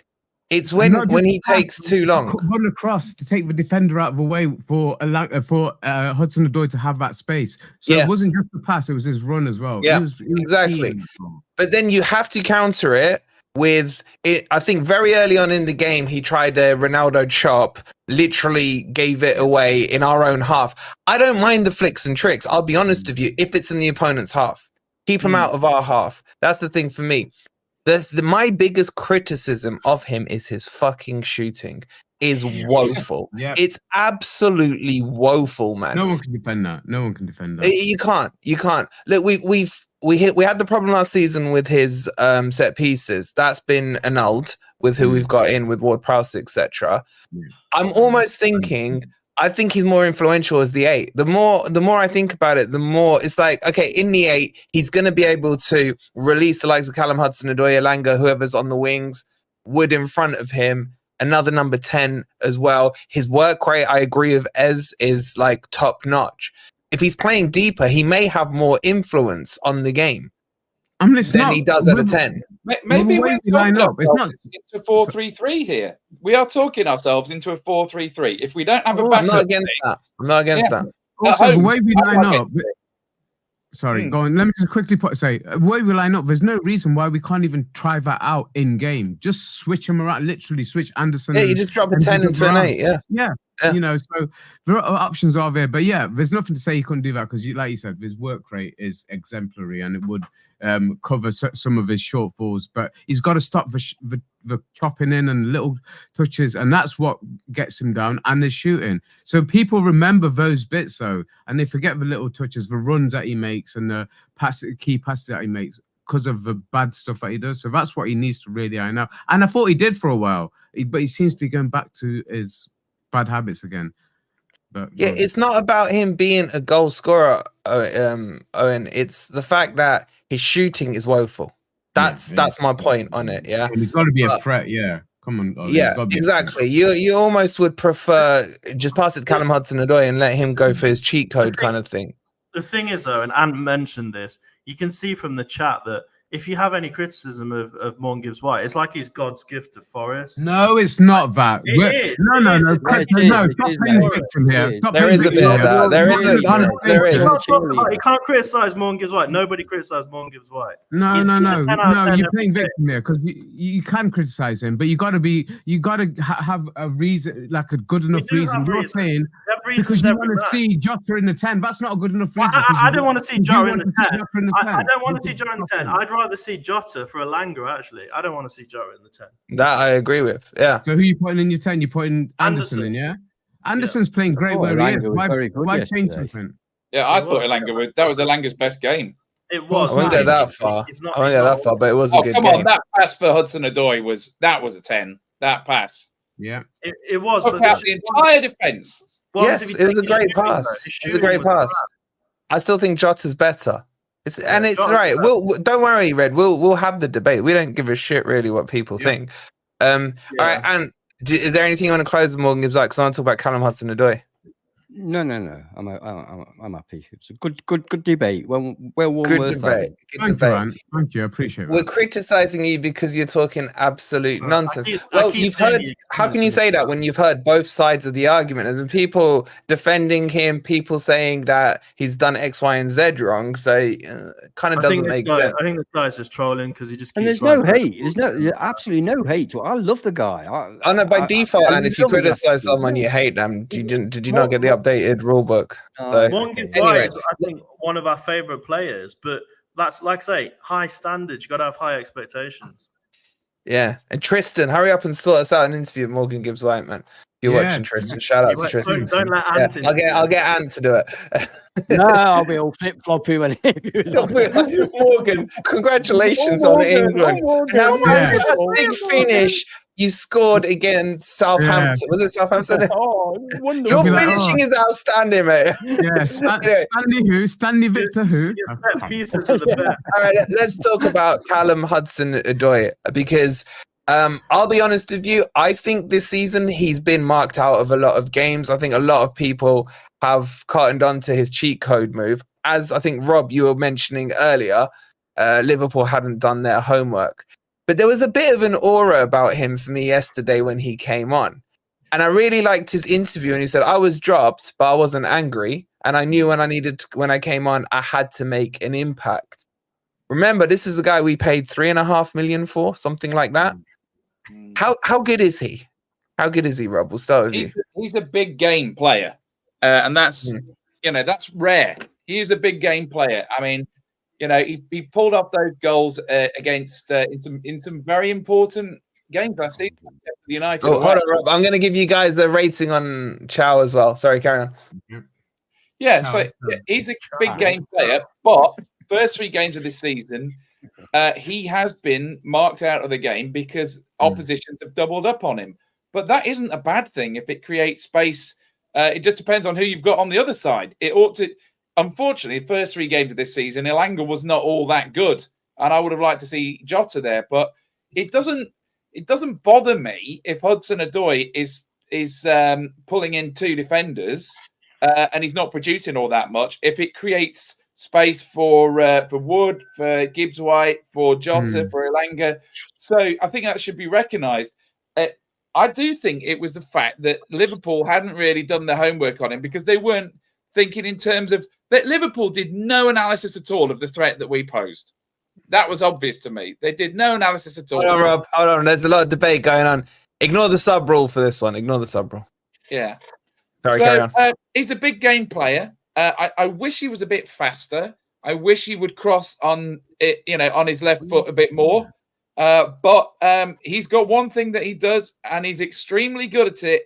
And woe betide anybody that doesn't put at least 2 defenders on him because he's going to do it. He's going to do it over and over again. And his conversion rate is phenomenal for that move. It is absolute phenomenal. Yeah. Well, yesterday it was 1 of 1. Yeah. You know what, Rob? It's funny you should say that about yesterday. I was quite surprised. He did one where he went on the outside, and I was actually surprised at his pace. I was actually surprised. He went on the outside and he put a good cross in. I agree. He's faster than Rob gives him credit for. Yeah. Yeah, I agree. Well, he was fouled a hell of a lot against Wolves. He was fouled like 6 or 7 times. If we'd had Ward-Prowse on that game, we would have really profited from the set pieces. So maybe that's something we need to explore. Another thing we need to bear in mind as well, I don't think the link up between Aina and Hudson-Odoi has been so great this season, but I think now with Moreno there, overlapping. Yeah, that's something we need to see.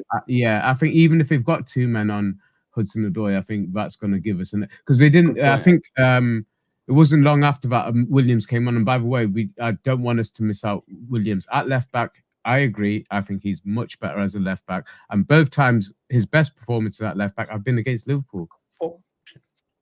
You know, so that's one not to overlook. But I think once you see that link up between Moreno and Hudson-Odoi, I think we'll see another side to that, and hopefully it'll be similar to what we saw from Tavares and Hudson-Odoi last season. But he's such a key player now that, like Rob says, in the big games you can rely on him. You can absolutely rely on him. Liverpool didn't do their homework, but to say that, when I first saw the shot, I thought he'd killed so much that I'd gone round the back and clipped the stanchion. I didn't actually think it'd gone. It took me a couple of seconds to realise he'd actually scored. Even Alisson's body language. Alisson is treating it like it's gone past the post. Yeah. And it was a perfect shot. And after that, he skinned Connor Bradley. That one was definitely, I don't know why that wasn't given as a penalty. He clipped him. He definitely clipped him. He rinsed him, and then he cut inside Connor Bradley. Was I the only one thinking that was a penalty? That was a Stonewall. That was a Stonewall penalty. Yeah. Stonewall. I don't see how that wasn't given. I genuinely don't. I don't know if any of you guys saw it again, but he skinned him on the outside, which is the best bit of skill I've seen from him, actually taking the player on. And then he was in the box, and he wouldn't have dropped at that situation the way he did without contact. He didn't get the ball. He didn't get the ball. He went across him. Chat, tell us if me and Ez are crazy. Yes or no? Why you're in the chat? Was that a pen? I just thought it was unbelievable. Go on. You know as well. This is an intangible. There are intangibles in football, and I think this is one of them. I don't know about you guys, but for me, when I see Hudson-Odoi coming on, he has got an aura about him. It's like we're bringing on a proper player now. Yeah. A proper player, and they should be worried. And that's a great asset to have, isn't it? He's definitely got something about him that I think worries oppositions. Yeah, but what I want to ask you, Crypto, are we going to end up with the same problem that Cooper had with Jono? If you remember towards the end of the season where we first stayed up, he went to that narrow formation. And Jono became like almost a commodity. Like we saw yesterday, he dropped the wingers. I think rightly so. Are we going to be seeing more of this and them used as phase 2 in games? And is that a good thing or a bad thing? Well, I think that Cho. Sorry, Crypto. Sorry, Crypto. Why did you? Sorry, it was Crypto's. Yeah. Go on then, mate. I'll bring you in after. Go. Yeah, no problem. I mean, the formation yesterday was obviously the right one. I thought it was a tactical masterclass. It's such a hard thing to say whether they should be a substituted player or a starter. I think it's got to depend on how you set up, because I don't think they'll set up like that against all of the teams. We've seen how well Cho and Elanga can work, especially when Wood is up front, which I'm guessing we'll touch on. I didn't think Wood quite worked in that formation, but that's a different point. But I don't know. It's so hard. You can utilize them in different ways, can't you? Do you want to try and have both the wingers on the pitch? Do you want to bring them on with 20, 30 minutes to go? Do you see if you're up, if you're drawing, are you down, etc.? There's so many variables as to whether they should start or whether they should come on. But the one thing that's good about Cho is that he's always consistent, and he's got to be, from outside the box, surely one of the most consistent strikers in world football. Because his strike rate from outside the box must be somewhere around 50%.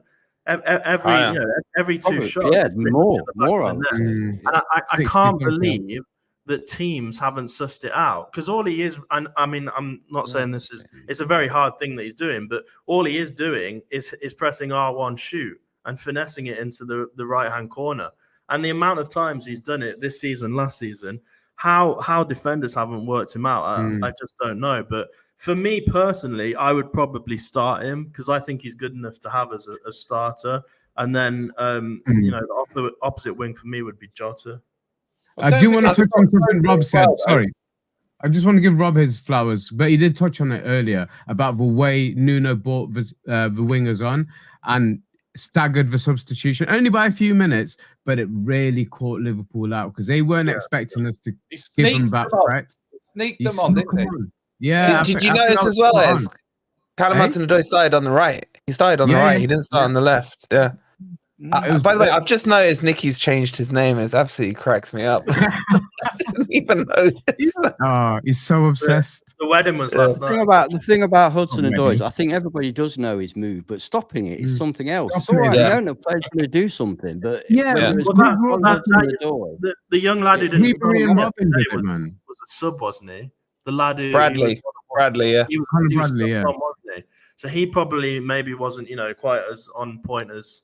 But he's the next big thing at Liverpool. Bradley is. I mean, they really rate him high. Well, not anymore because he's been made a fool of. But that touches on what Rob said because they put him in at right back because Hudson-Odoi was across the other side. That's when the move happened and took Trent out of that position. And they totally underestimated what the threat was. And for Hudson-Odoi, I bet it was like taking candy from a baby. I bet he could not believe his luck who he was up against, So, yeah, he's such a real threat. But I did like the way that we brought the subs on and the way at the times that he brought them on yesterday, I thought it was brilliant. And adding that string to our bow and having players like that you can get off the bench, we haven't had that for a long, long time, Yeah, I just wanted to ask a question. Before you ask, I needed to catch up on Tim's super chat. Sorry, Tim. Thank you so much for the $3.99 super sticker. You absolute legend. Appreciate it, bud. And Jessica. Oh God, she's gone. Chris Wood and Ez #1 fan Jessica with the £2. Name changed for only for one night only. That's all right. Wow. As long as Laurie can see that, as long as you've seen that. That's all Ez needs. Jessica, I'll make sure Ez is on the next phone in, and you guys can have a chat. Thank you so much for the £2. Yeah. Sorry, Crypto, you're gonna ask a question. Yeah, I was just gonna ask a quick question. Do you think that Callum Hudson-Odoi obviously works on it? He works on it in training a lot, but do you think that kind of it's almost like a trick shot? Do you think that's something that can't be taught? The reason I ask is because if they work on shooting so much, which it looks like they do when Cho's shooting, how come people like Morgan Gibbs-White and Alanga can't seem to shoot anywhere near as well? That shot, it's a bit like Owen said, it's a natural thing. You've either got that finesse or not. Do you know what I mean? He's a great player, isn't it? Let's face it. He is a really good.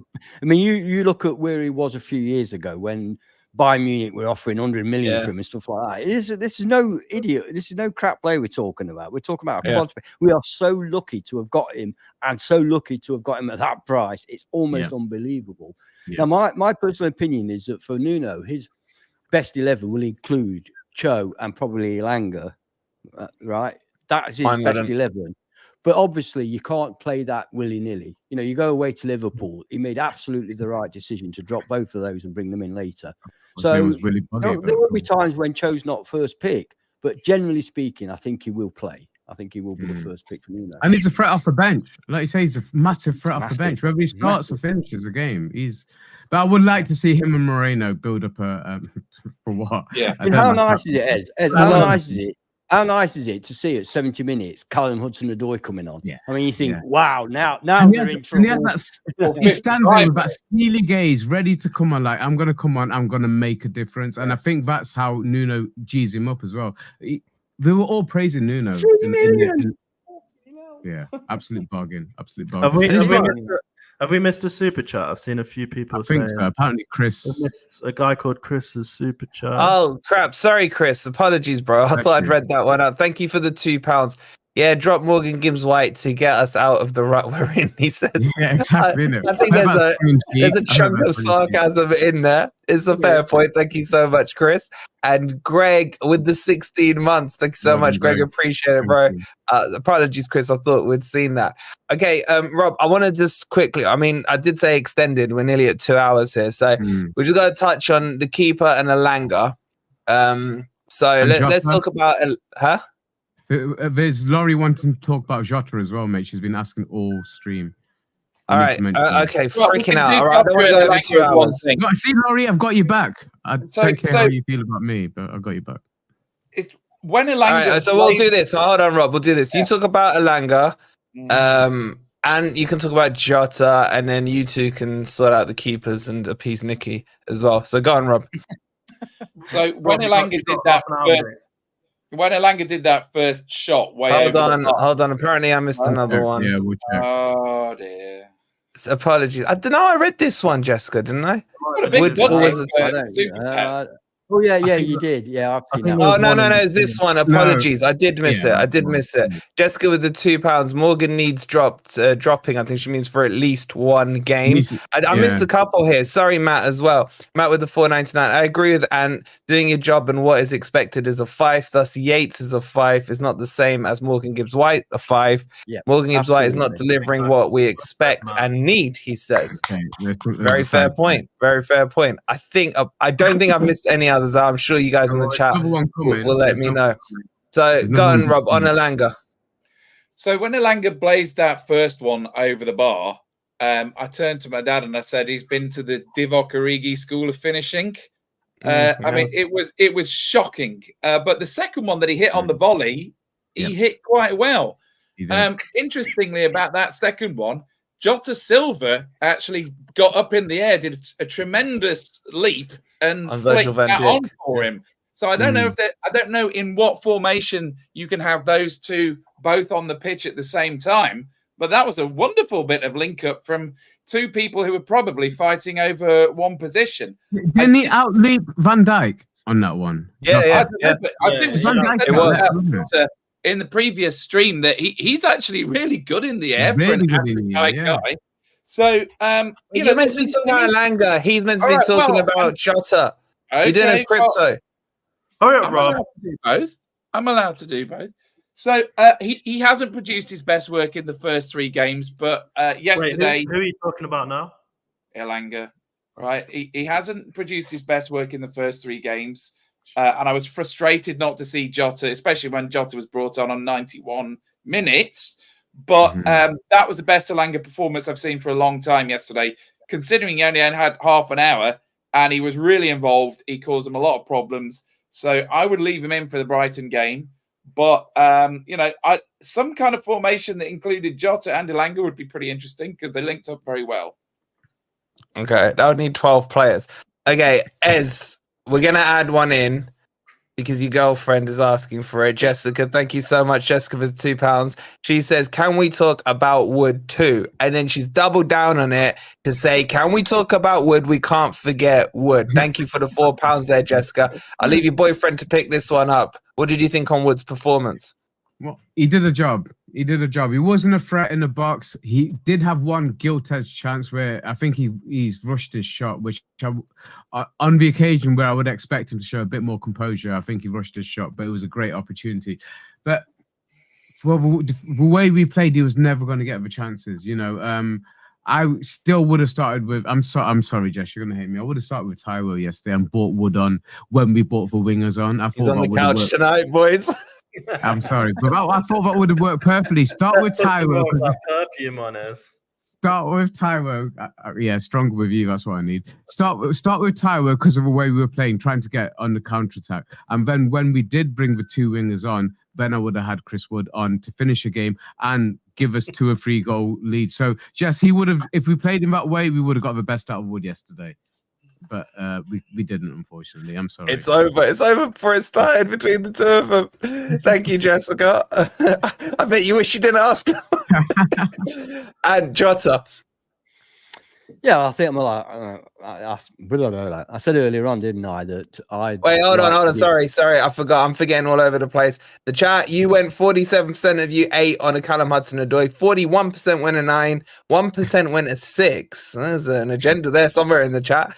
And 11% went a 7. And back to you.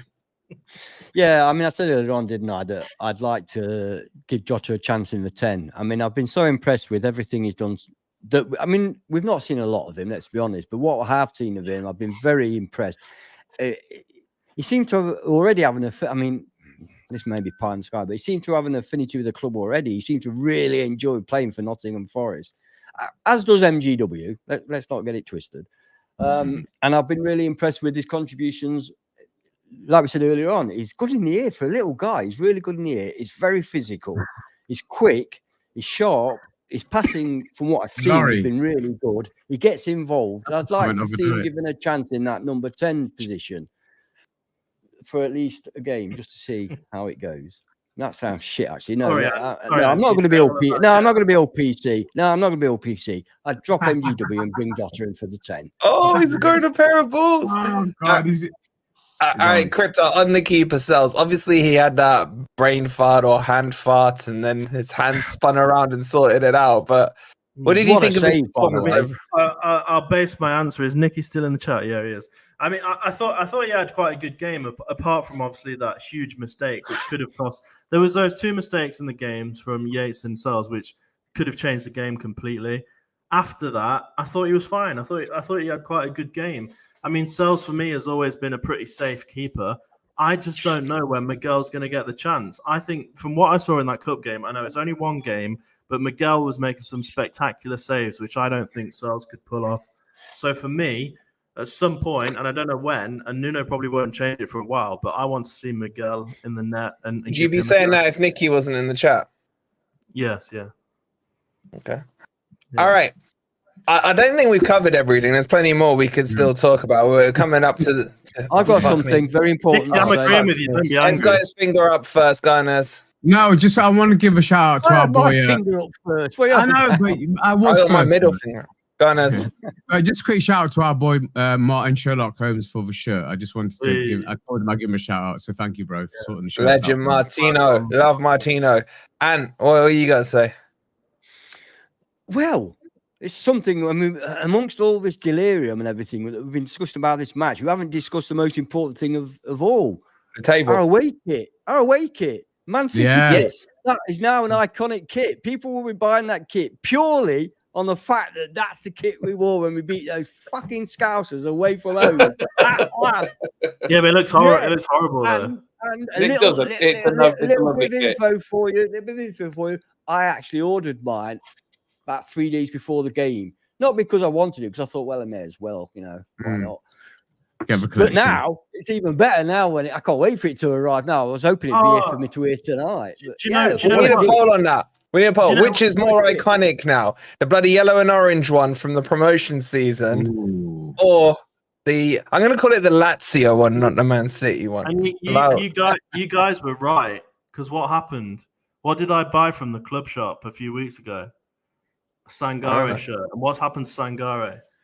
Yeah, see? That wall of shame. That wall of shame. Get rid of it, please. I need to burn all these shirts. That's why MG Dub's playing shit. Take MG Dub's shirt down just for a week. Night soon. Yeah. By the way, for those who want some interesting post-viewing FFTV content, I've just had a notification on my Apple Watch saying there's been a second assassination attempt on Donald Trump from Sky News. So. Interesting. Oh, wow. Okay. Well, on that note, sorry to bring the mood down. I just thought that would... All right, Rob, you got any bullshit chucking yourself? No, but I was tempted. I was actually tempted. It's funny you say that. I was tempted to get a commemorative blue shirt with Hudson-Odoi on the back. I was very tempted, and I may yet do that. He's not dead. Let's go together, Rob. We'll do it together. I haven't. No, I mean, I have to say, I don't think this season's home kit is particularly exciting, especially if you already own this one that looks 95% the same. But that blue kit, let's hope we can make something out of that blue kit, because it could become a lucky kit like the box T one from the promotion season. They needed white stripes on the shoulders, though. It's so plain and boring. Yeah, I don't know why they got the blue stripes on it. Yeah, I actually like that kit that these two are, and that's fully grown on me. Yeah, I do like that kit. All right, on the poll, 52% prefer the Lazio kit and 48% prefer the promotion kit. All right, that's exactly 2 hours We are done. No. Please don't forget to hit the like button. Make sure Don't you forget to hit the subscribe like. if you're new. We've got more Liverpool in-depth analysis coming your way tomorrow. We're milking this beautiful victory. There we go. It's the Coventry kit. Yes, Matt. It's the Coventry kit. I shouldn't have put the Also, you Lazio on. doing anything with Coppish boys? No, Callum's not happy with me. I sent him a message before the game saying, bro, I've got a feeling on this one. I said, I got a feeling. And then I quoted the reply to him after the game and said, you should have listened. And he replied back saying, can I have the lottery numbers then, you bastard? No, we'll see you guys tomorrow for what match of the day should have done with the Forest performance. Yeah. Have a great evening. Enjoy work or school or whatever you got going on. And we'll see you tomorrow. Come on, you Reds. Come on, you. You're right.